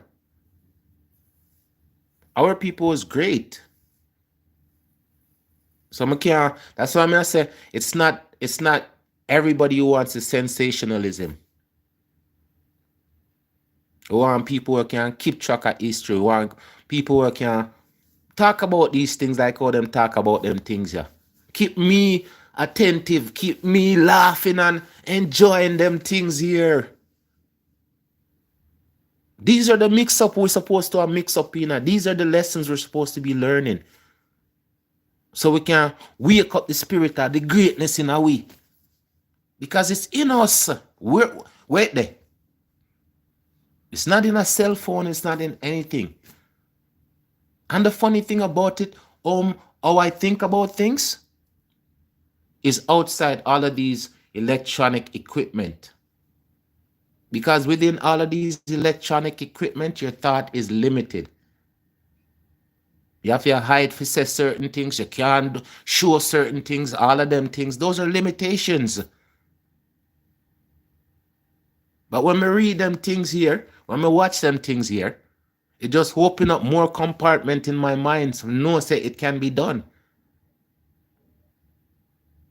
That's why I'm saying time I make my sauces, it's my creation. I put my creation in a bottle. And I know it's delicious. That's why I'm saying. I talked to my brother yesterday and said, boy, say your sauce, them kind of price. I'm going to say, look, man.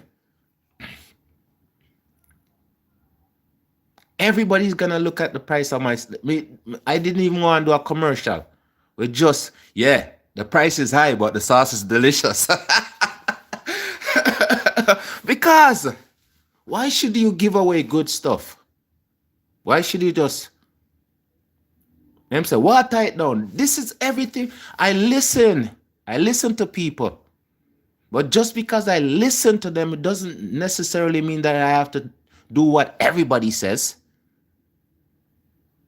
I will take out the good ones and use those ones. And the rest, I'll leave them alone. They're just information. As we continue with greatness. Yeah. You get a close-up of the fighters? Yep. We're gonna here's one. I think we have this one. Okay. And everybody's black. I just need to say that.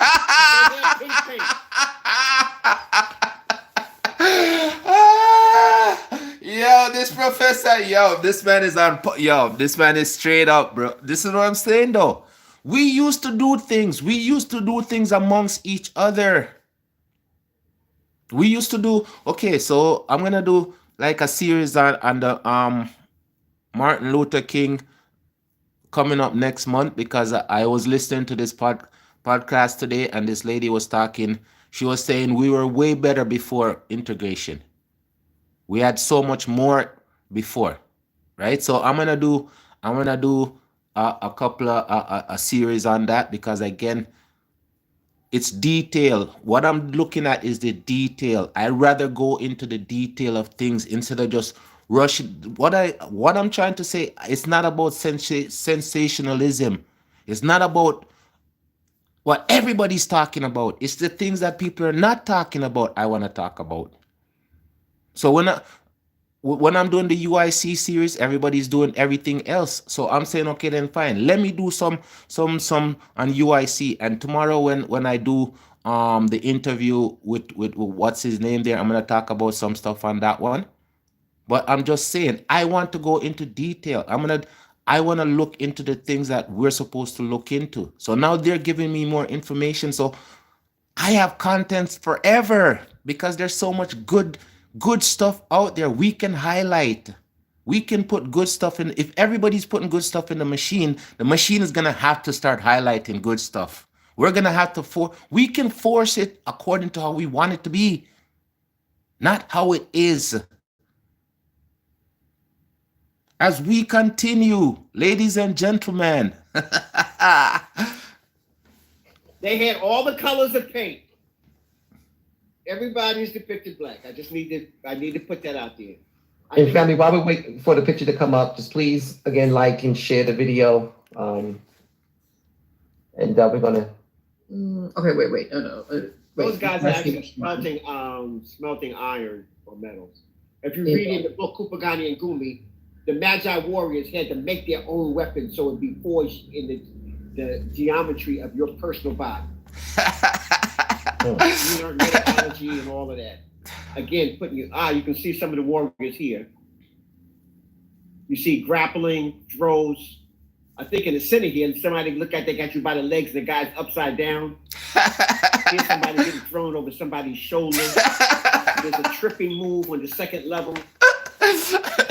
Grappling techniques. Yeah. And, we have, so to say, kind of like a world premiere of something that happened in these tombs that it was real interesting, because we were all filming it, but only one, like afterwards we came out, only one camera actually caught the whole entire thing. So I'm going to show this right here, because, and everyone has been calling me that went on this trip that was sitting in the tombs with us. They say, oh, can you send me this video? Can you send me this video? Okay. You see, sometimes some things are not supposed to be shown. No, seriously. Honestly, not everything is supposed to be put on camera. And some people nowadays, they don't understand that. They choose to put some of the things that's not necessary to be put on camera. And then other people are sharing the unnecessary stuff. You guys understand? So it's true. It shows them that it's not every. What did she say? Now she's gonna go share it with everybody. As we continue, people, I'm just saying, not playing.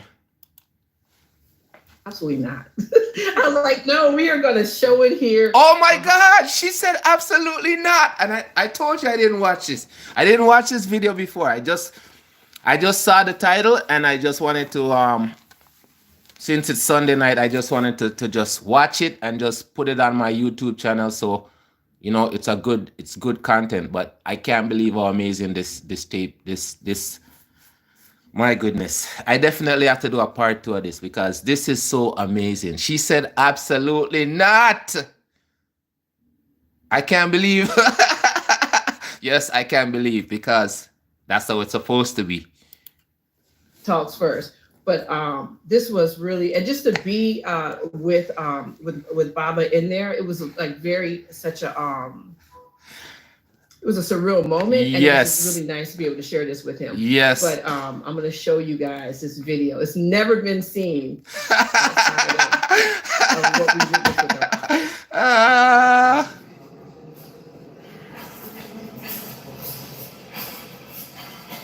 You see?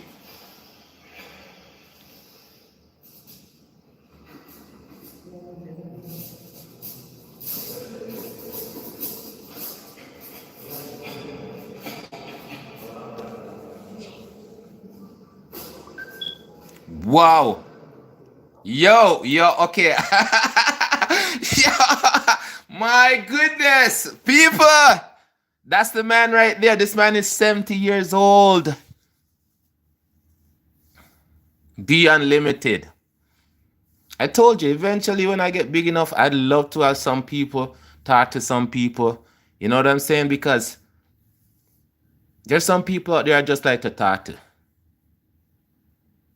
And this would be one of the person that I'd like to talk to. Because when I did the video, man can't, people have different definition of a man, but certain, like, you can't look upon a man and say, yes, that's a man. You know what I'm saying? I tell you, when my kid, I grew up in my neighborhood, it's like switch a dad neighborhood. Because the man them, they had integrity, they had certain criteria. So this is one of the man them would have like for meet. Oh, you, that's dope. It's just this was getting in. Did y'all hear the little? Listen, when he did that, because it was like looking at these, you know, at these martial art movements, and have been.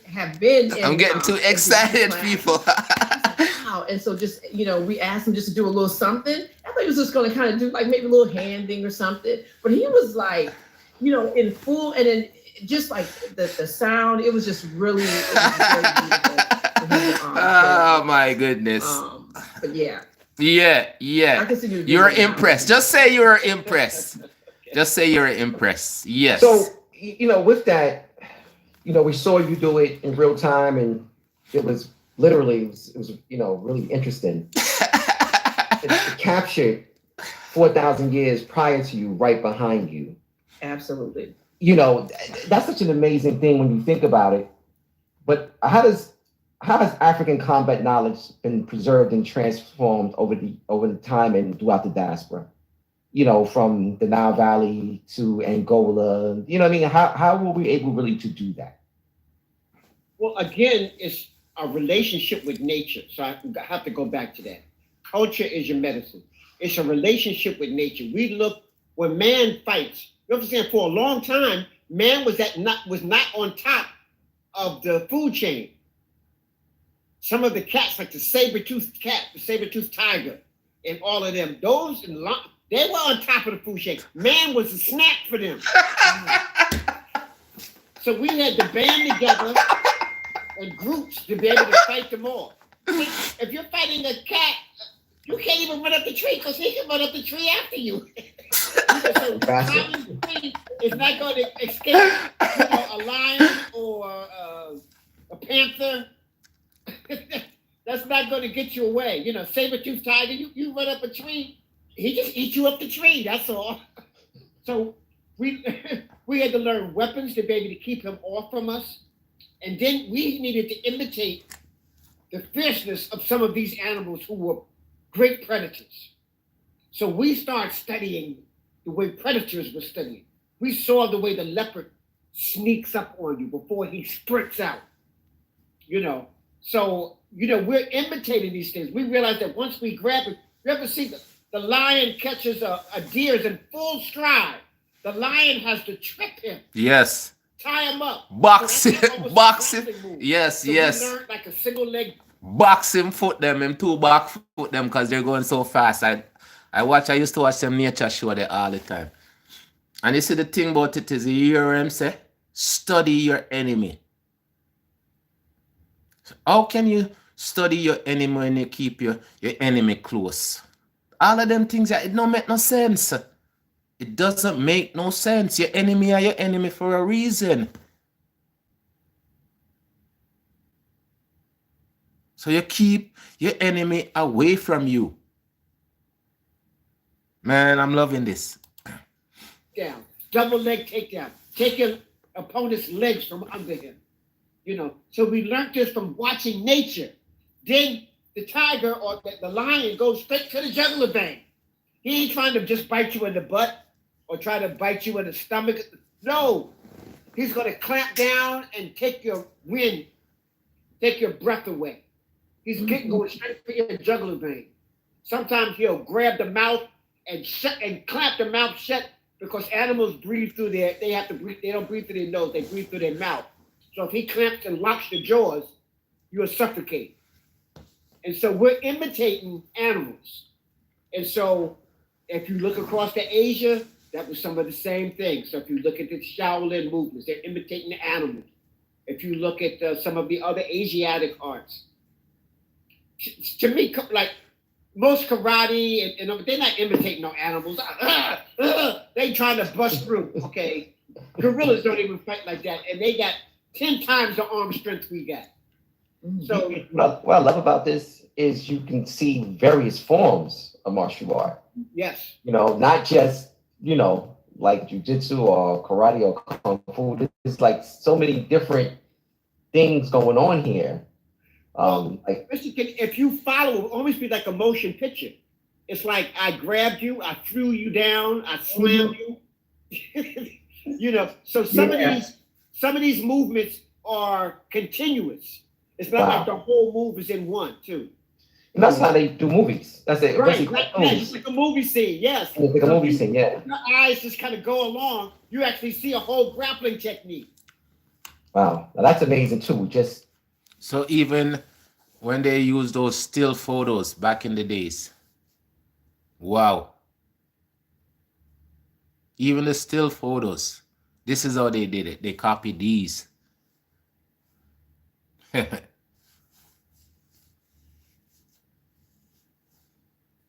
Wow.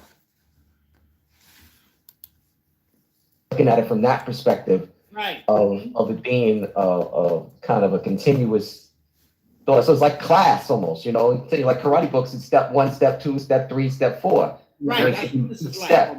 Yes. Wow. Yes, give you each step.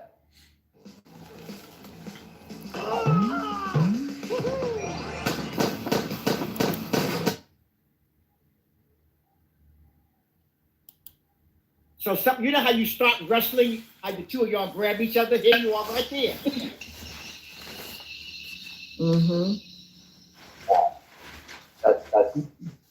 That's amazing. So in technology, there's no such thing as Greco-Roman wrestling. It was Nubian wrestling. And the Greeks and the Romans were imitating the Nubian. So Nubian wrestling precedes all of that. Wow. So I know you've been here many times. And Felicia, this was your first experience. Been in Egypt countless times now, but this is your first experience in Beni Hassan or Mahez. What was it like for you going there?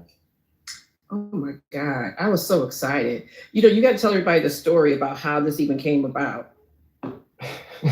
So, I mean, we're just looking at, so arcade tours and taking people to the Nile has always been something that's been very, very near and dear to me. We always want to do things kind of a little bit outside, a little bit different than some of your traditional tours. And that year, we had the economic, can't think of the full title, tour there where Robin Fudishi Juhutimes was there, Dr. Julian Malvo. Origins of the Civilization. Yes, Origins of the Civilization is a piece there about the economics, but it'll come to me. Great. So great time, such very different. The Happy Tours are always different. This time around, I just really wanted to, Felicia had asked some questions about some of the places that are going. And years ago, for me, I always wanted to, was on a quest to see every pyramid in Africa. So, and the pyramid sites outside of the pyramid belt or outside of the, what I like to call the tourist sector. You know, the Egyptians today, they purposely send you places and show you things that will perpetuate the lies and myths about, you know, the Kemet or the ancient Egyptians. They'll show you, they purposely want to show you the Greco-Roman temples, Philae, Edfu, Dindar, these are the places they want you to see. They want you to see these things, and they don't want you to see things that is going to challenge the Hollywood perception of Kemet. When the Happy Tour comes in, we're going to show you places that's going to challenge the Hollywood Yul Brynner perceptions of ancient Kemet. So this particular excursion was put together with that in mind, and it visited three of the highlights of what they call Middle Egypt, Hawara, Meidum, and Beni Hassan or Mahez. So you guys, I know, had a remarkable experience there. And, you know, I just definitely want to kind of just get into what that looked like for you guys and what was the experience like. Because I didn't go on this particular journey, but they went. I went many years ago, and definitely was a life-changing experience for me. And one of the beautiful things about these places also, there aren't any tourists there. You're there by yourself. You know, you go to the more popular places, you're fighting with people, you know, figuratively speaking, to see, you know, your history. They're all around it, and there's so many people. Just it's so commercialized. It's like Disney World. Yeah. You get over places. One other group. Yeah, there was only one other group. Yeah, And they were Asians, weren't they? No, they were from I think they were from Peru. Or Peru, okay. Well, that's or Spain. No, I think they were from Spain. But you know, it's interesting. You know that Taki tells a story because there's another side to the little story. He's showing these pictures, and I was like, "Oh my God, these are beautiful!" And he's like, "Oh yeah, blah blah blah." And I was like, "You've never told me about these places," and so I was kind of like, I'm just gonna, go there afterwards after we do our regular tour. And I'm just, I want to go like for myself to see it. It was just like the pictures were just breathtaking, and then just being able to see another side of a place, I go to, quite frequently. So I was like, this would be really cool. And so then I kind of told one person, I think I told maybe Waleed, and I think I told Infodici. So then they're like, well, I want to go too. And next thing you know, we were like, okay, we just have to really open this up to everyone. And there was like 10 of us or 12? Yeah. Yeah, and we were rolling because we had to get up early, and the whole day we were out that hotel, we were on that bus, and we got there, and there was another group that was, everyone there knew that they just had to wait for us. And so, I think another piece I wanted to add is that, the traveling is really cool and seeing the places and all those things is nice, but it's also the people you go with, because the people make the trip. That's true. And we're like instant family. It was Linktree has completely changed my businesses. Linktree helps you organize a personal page and have...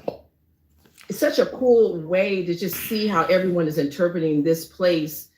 Like I tell you, like even now I'm just thinking about, like my eyes are like watering, thinking about Infodici in this place and looking at all these martial arts, and like he's like a master at this. And like you said, Taki, this was like thousands of years ago.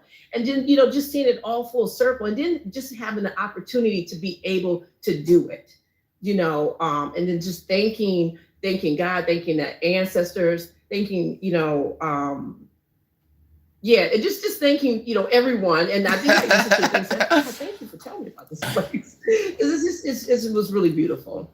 And so, but that was only a piece of it. That was but before we kind of get something up better.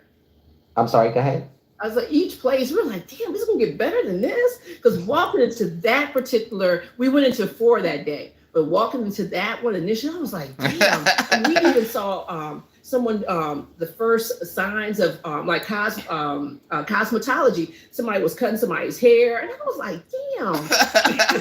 I really got to realize that we have really laid down the foundation. I know people, keep saying that, but to see it with your own eyes, yeah. Okay, and that's the thing about being so creative. We don't really pay attention to the things we create. It just comes naturally for you to just create stuff, make stuff, but we just don't patent it. We don't patent the stuff we create. That's one of the things that I look at branding. Like, we need to control our own branding, our own products. That was dope. And you got to put this. I want people who are listening. We just showed you this. Now, when this was done 2000 BCE, there is no major city in all of Europe. There is no Greece yet. And Rome definitely isn't. You probably got them sucking the she-wolf's tits at this point. Okay? They're still in caves. There is no France. Those are the ghouls, running around in the mountains during this time period. There is definitely no England, the Sacs and the Pecks and no. There's no Germany. There's no Russia. There's probably little hamlets in these little places where you got little groups hanging out near the caves. You got the Flintstones. So if you can imagine the Flintstones, that was the state of Europe during the time we were doing this. And the Flintstones might have even been more modern than they were, okay? Yeah, 100%. So, from my understanding, that was the first stop for you guys, right? Yeah. Yeah. Okay. I just want to tie this thing to where we are now, and again, this language piece, and just understanding the role of the language in following the warriors and the spirituality, and understanding, looking at the movement of the animals and things like that. So we know we got this class come up in next week. But I really want to kind of see, looking at those tombs, and I hope people were inspired by what they just saw, because it's definitely inspirational to see that and to see the continuing, legacy. Like I said, 4,000 years. You think of Mfudishi doing the arts in front of it, and 4,000 years before that, and we see these bridges again in Brazil. We also want to see that connection with learning this language, and we just want to see if we can kind of just expound on that a little bit. And I guess for this, I go to you, Dr. Motley, and see if you kind of have any insights on this and how we can make it relevant. Yeah, a way I would think of connecting it all together is if you think of Mentuhotep II's reign, he reigned for like 60 years, I believe, Seba, and he fought for 40 of those.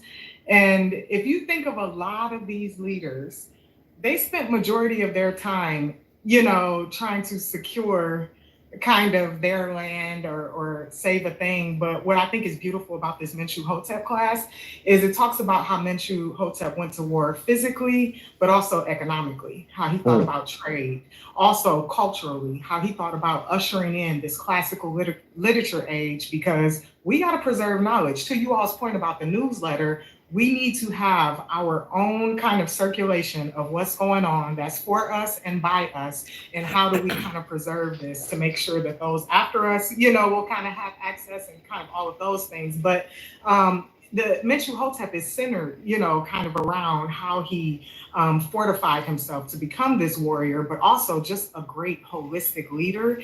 And so I think that's beautiful. And then the way that I would tie that to Medu Neter is Mfudishi Jehutimes. He's a master of what he likes to call it is symptomatic thinking, but it's a master of symbology. So when you learn Medu Neter, you're not just going to learn about, the feather of Ma'at being of an ostrich. You're going to learn about this ostrich, how this ostrich is perfectly symmetrical, because if one feather is missing on their left side, they won't be able to turn left. Like the feathers actually guide how an ostrich run, and they provide kind of all of this direction. Another example is, Nasut Biti is what the kings were called. Why did they use a bee? Why that symbol? Well, when you think of the bee, when you think of its anatomy, technically its body is too heavy to fly. Bees are not supposed to be able to fly, and that's why they buzz. They keep their vibration high so they can carry the burden. So that will be a perfect symbol for leaders. For one, because they're pollinators in all aspects, but another, because they have to keep their vibration high because they have this huge burden to carry. And so these are things I would never learn unless taking that Medu Neter course, because we're not just learning, how you learn Spanish and you're like, okay, mercado means market. But here you're learning the word but also the symbol. And that symbol, that thing goes in your subconscious. That influences your behavior. That's how you kind of reprogram your life. So that's how kind of all of these classes are just powerful in informing who you are as a leader. How are we making it today? And you can say we're kind of in an intermediate period, and so what are we doing with this? How are we preserving our knowledge? How are we fortifying our communities? How are we, kind of having this strong individualism within the collective and kind of really recognizing our purpose? And so all of these things are essential. And to sit in these classes, it just makes it powerful. And I'm a unapologetic repeat offender of these classes. I'll take in Medinich, I don't know how many times, Mitchell Hotep, I don't know how many times. And Again, it's the balance. Everything comes down to like before, that's how everything was. This is so much information on this video. I want you guys to go watch it, like and subscribe to the channel. But I'm telling you, the information these people are giving out,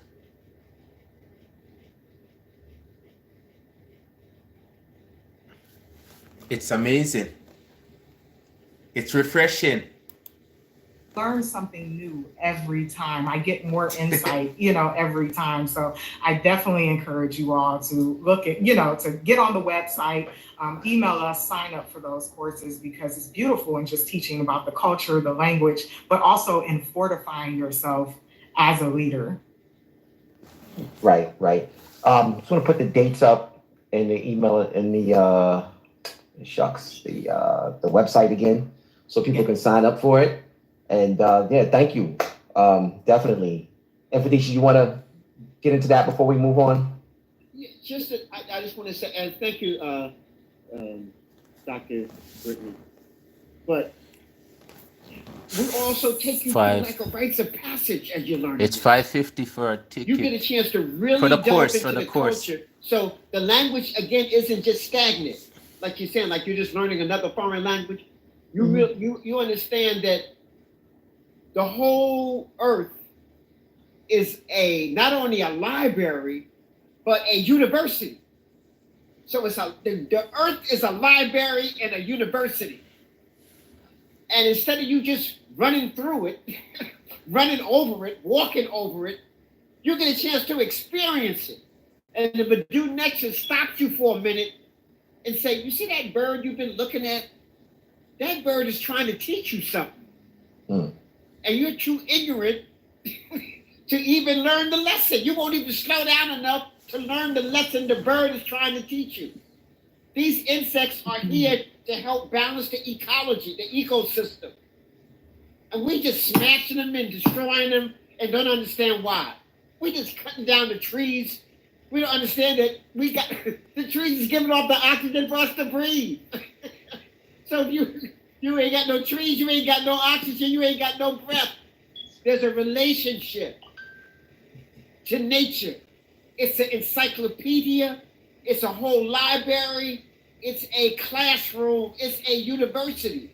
The Madhu Netra helps you decipher that. Helps you become a student of nature. It helps you step outside of yourself for a second.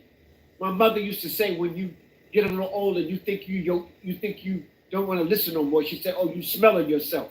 Yeah. Heard that before.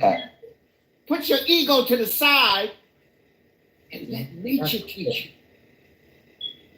And so the Madhu Netra is that step. When we go into the books, we go chapter by chapter, so it's slow enough that everybody can comprehend it.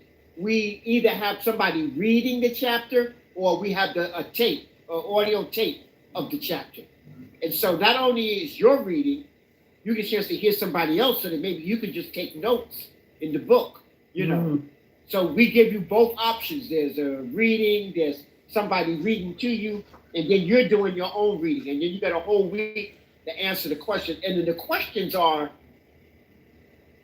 geared to what you were talking about, Brother Taki, is that how can we use this today? So I might ask you, there was some proverbs and folklore in that particular chapter. Which one did you like the most? And can you use that in your life today? How relevant is that right now? That's nice. You know, so we get into stuff like that. I might say Minshew had to make a decision.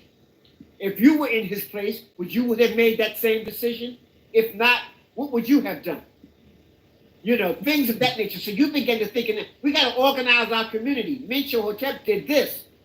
Can you imagine doing that in your community? What do you think the results would be? You know, so we're preparing people to deal with warfare right now. Right. I think it's very important that it's put in that context because, you know, our goal really should be reaching out to the, you know, the community at large. And there's some real life problems people are having and they want to know what the hell it's going to do with them today. So we don't make sure or find ways to, one, make it plain, and two, make it applicable for folks, the reasons why we should learn this stuff and what does it have to do, how's it going to improve my life. We're not really showing step-by-step ways how this thing will change your life for the better and why we need this medicine, right? I think we failed. So yes. You show me a person who don't know their culture, I show you a person who's sick. And he might be sick and retarded. Shit. And he might be sick, retarded, and an enemy of not only himself, but all of us. Even though he looks like us. Yeah, you want to keep going? So, all right, Keisha, I'm sorry. Back to you. Back to you and Baba Vidishi Chutimez about your fantastic experience. So after you left Beni Hassan, what was the next place? We went to Hawara, and it was just like the contrast between colors. You'll see with me. Just look at that. That's beautiful. Again, beautiful. Yeah. Now, what people have to understand, that used to be a pyramid. The top part all fell away. Okay. So even though this is like in the 6th century, this is like 100 years after the Great Pyramid, technology had declined. So this is actually the Pyramid of Huni. Okay. Huni. Yeah, that's the 5th. That's the end of the 5th. That's the end of the 3rd. We're So coming into the 3rd dynasty. So this is still way after the Great Pyramid. Right. And I'm just trying to show you how technology has declined already. Smaller little bricks that fell away, couldn't hold the weight. If you go inside, it's not finished and polished with writing on the walls and stuff like that. So we went inside anyway. Yeah, so I gotta. That was a real struggle too. You said you were what? No, I just said that was a struggle inside. Yeah, that was a little. I figured this is the thing. You come all these, hundreds of miles to go to a place. You might as well just go on in. Yeah. Just go on in. Just just go. And yeah. You just hope for the best, and you feel like if anything happens, you're with your ancestors, so it's gonna be all right. So you want to go to the next location? Yeah. I'm sorry. Let me just I'm gonna show you just a couple of pictures of us inside. Well, yeah, kind of going inside. At some point, I think someone looked up and said they saw like bats or something. And we're like, no, just don't look at them. Just keep looking straight. Because I think if you look at bats, they move or something. I don't know. That was a little interesting. I'm sorry, family. We had so many pictures. This little StreamYard doesn't allow you to really upload all your stuff the way you need to. And again, family, I want just for a quick second, just go back to those steps at Beni Hassan. Yeah, because let me tell you, if Udishi's 75 years old, he was getting it in. There's only one time he stopped, and that was there's like a little midway where you can stop and I know they didn't design it this way so you can take pictures, but we stopped and we took pictures. And I was just like, and I just remember telling everyone, there's no one can do any type of complaining because Infudishi is walking straight up and he's not stopping at all. And so, yeah, so this I is did us, say it right. you know, going inside. And that was top here, that's leading me. Yeah. It's definitely you know, the amazing thing, and this it's very similar to going to see Harkuf in Aswan, Tombs of the Nobles, up those steps. You got these places where, you know, you got to really get up on top of these mountains to kind of see, you know, this greatness. So I just want to just go into the next destination. We have some other people who are going to join the discussion after Dr. Motley and Infudishi Security must leave. So if we can't... Yeah, with the conversation, discussion, those words. Understand? Those words make people wanna talk, wanna say more. All right. Just get to Hawara, which is, to me, I'll share this, is one of the most, I think it's a very beautiful place because it has this, like it's actually what they call Egypt, the Fayoum, an oasis. So you're not really around the desert. It's actually kind of a lot of vegetation. There's a creek behind it. It's in a decent state of repair, but it's a very, very obscure pyramid kind of out there, kind of by itself. I believe it's the Amenemhet III, which is also from this Middle Kingdom period as well, towards the end of the Middle period. All right, so. Yeah, I mean, I'm sorry. Go ahead. So, definitely want to get into that. I believe this is the entrance right here, the Huni's pyramid. That's what this is, on the slopes, going inside the slope of the bottom part of the pyramid, which is the right angle, which was remaining aspects of the right angle pyramid, in which you had a lot of times between the third, after the creation of Zoser's pyramid, the step pyramid, and the red brick pyramid in Dashur, the first right angle pyramid, you had attempts at right angle constructions by building step pyramids first. And they would just kind of enclose the sides of the pyramids in to make them right angle shapes, but they would all collapse and fail until they started building right angle pyramids from the beginning to the end. Instead of kind of creating two pyramids in one, they would do steps, then they would just kind of enclose the the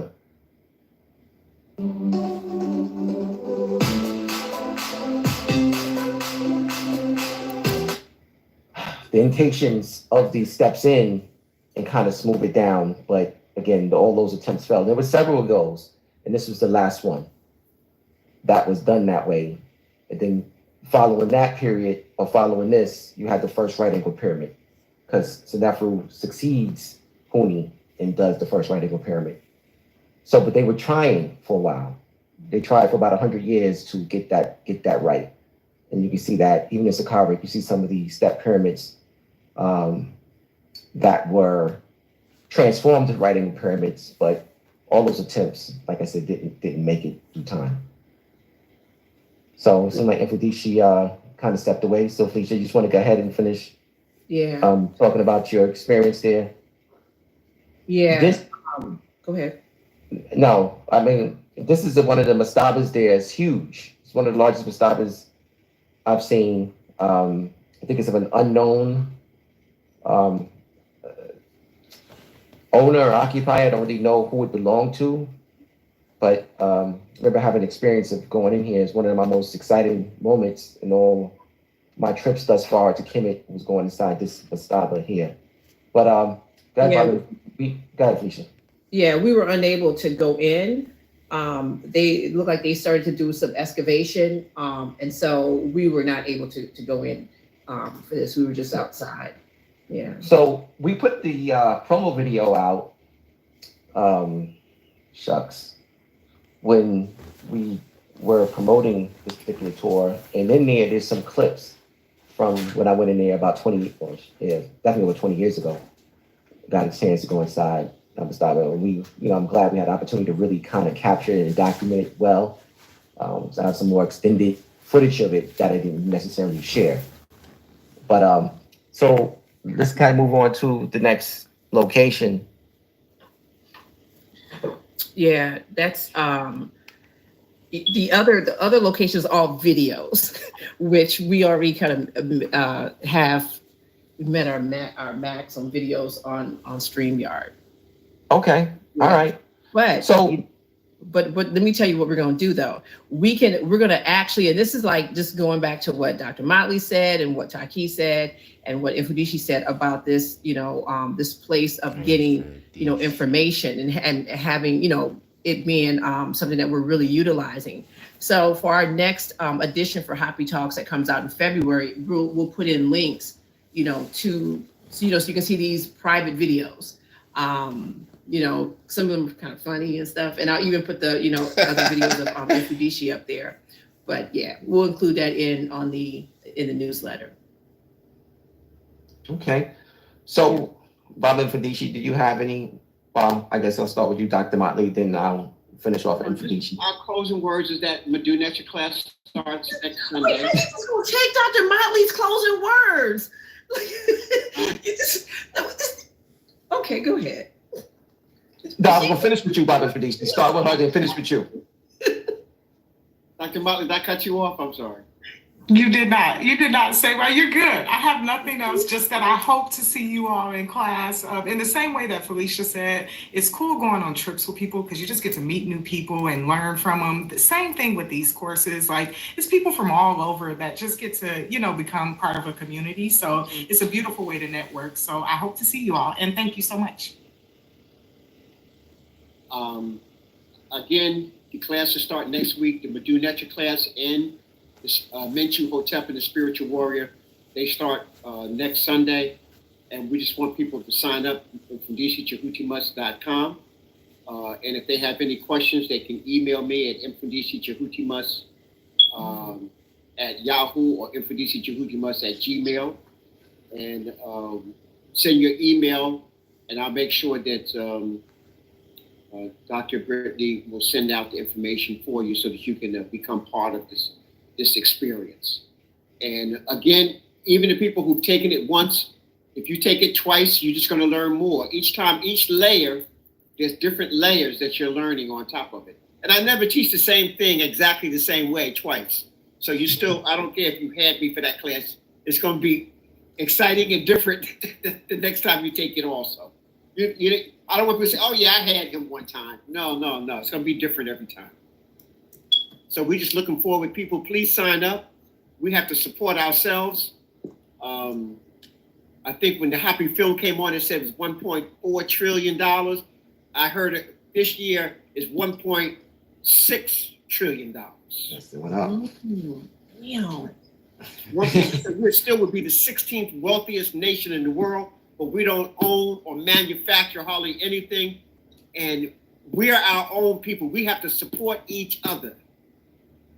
We have the ability to do everything we need, to create everything we need, teach everything we need, and produce everything we need. We have to believe in ourselves and know that we can do it.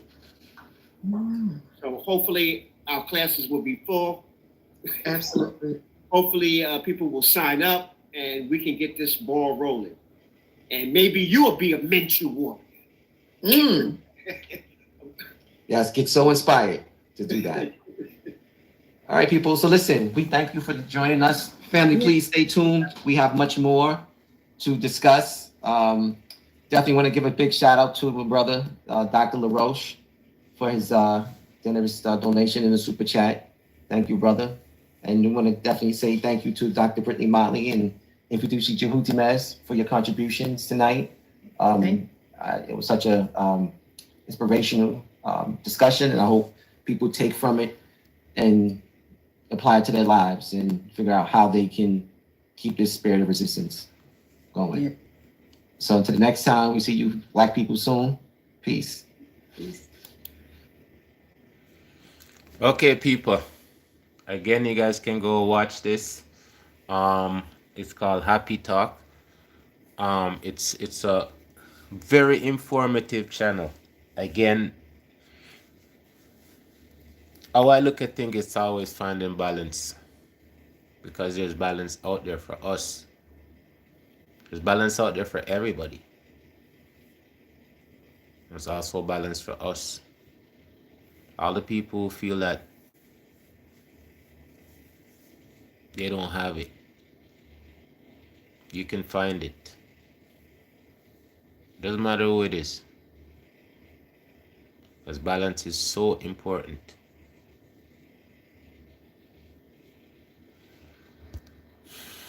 Always more to come.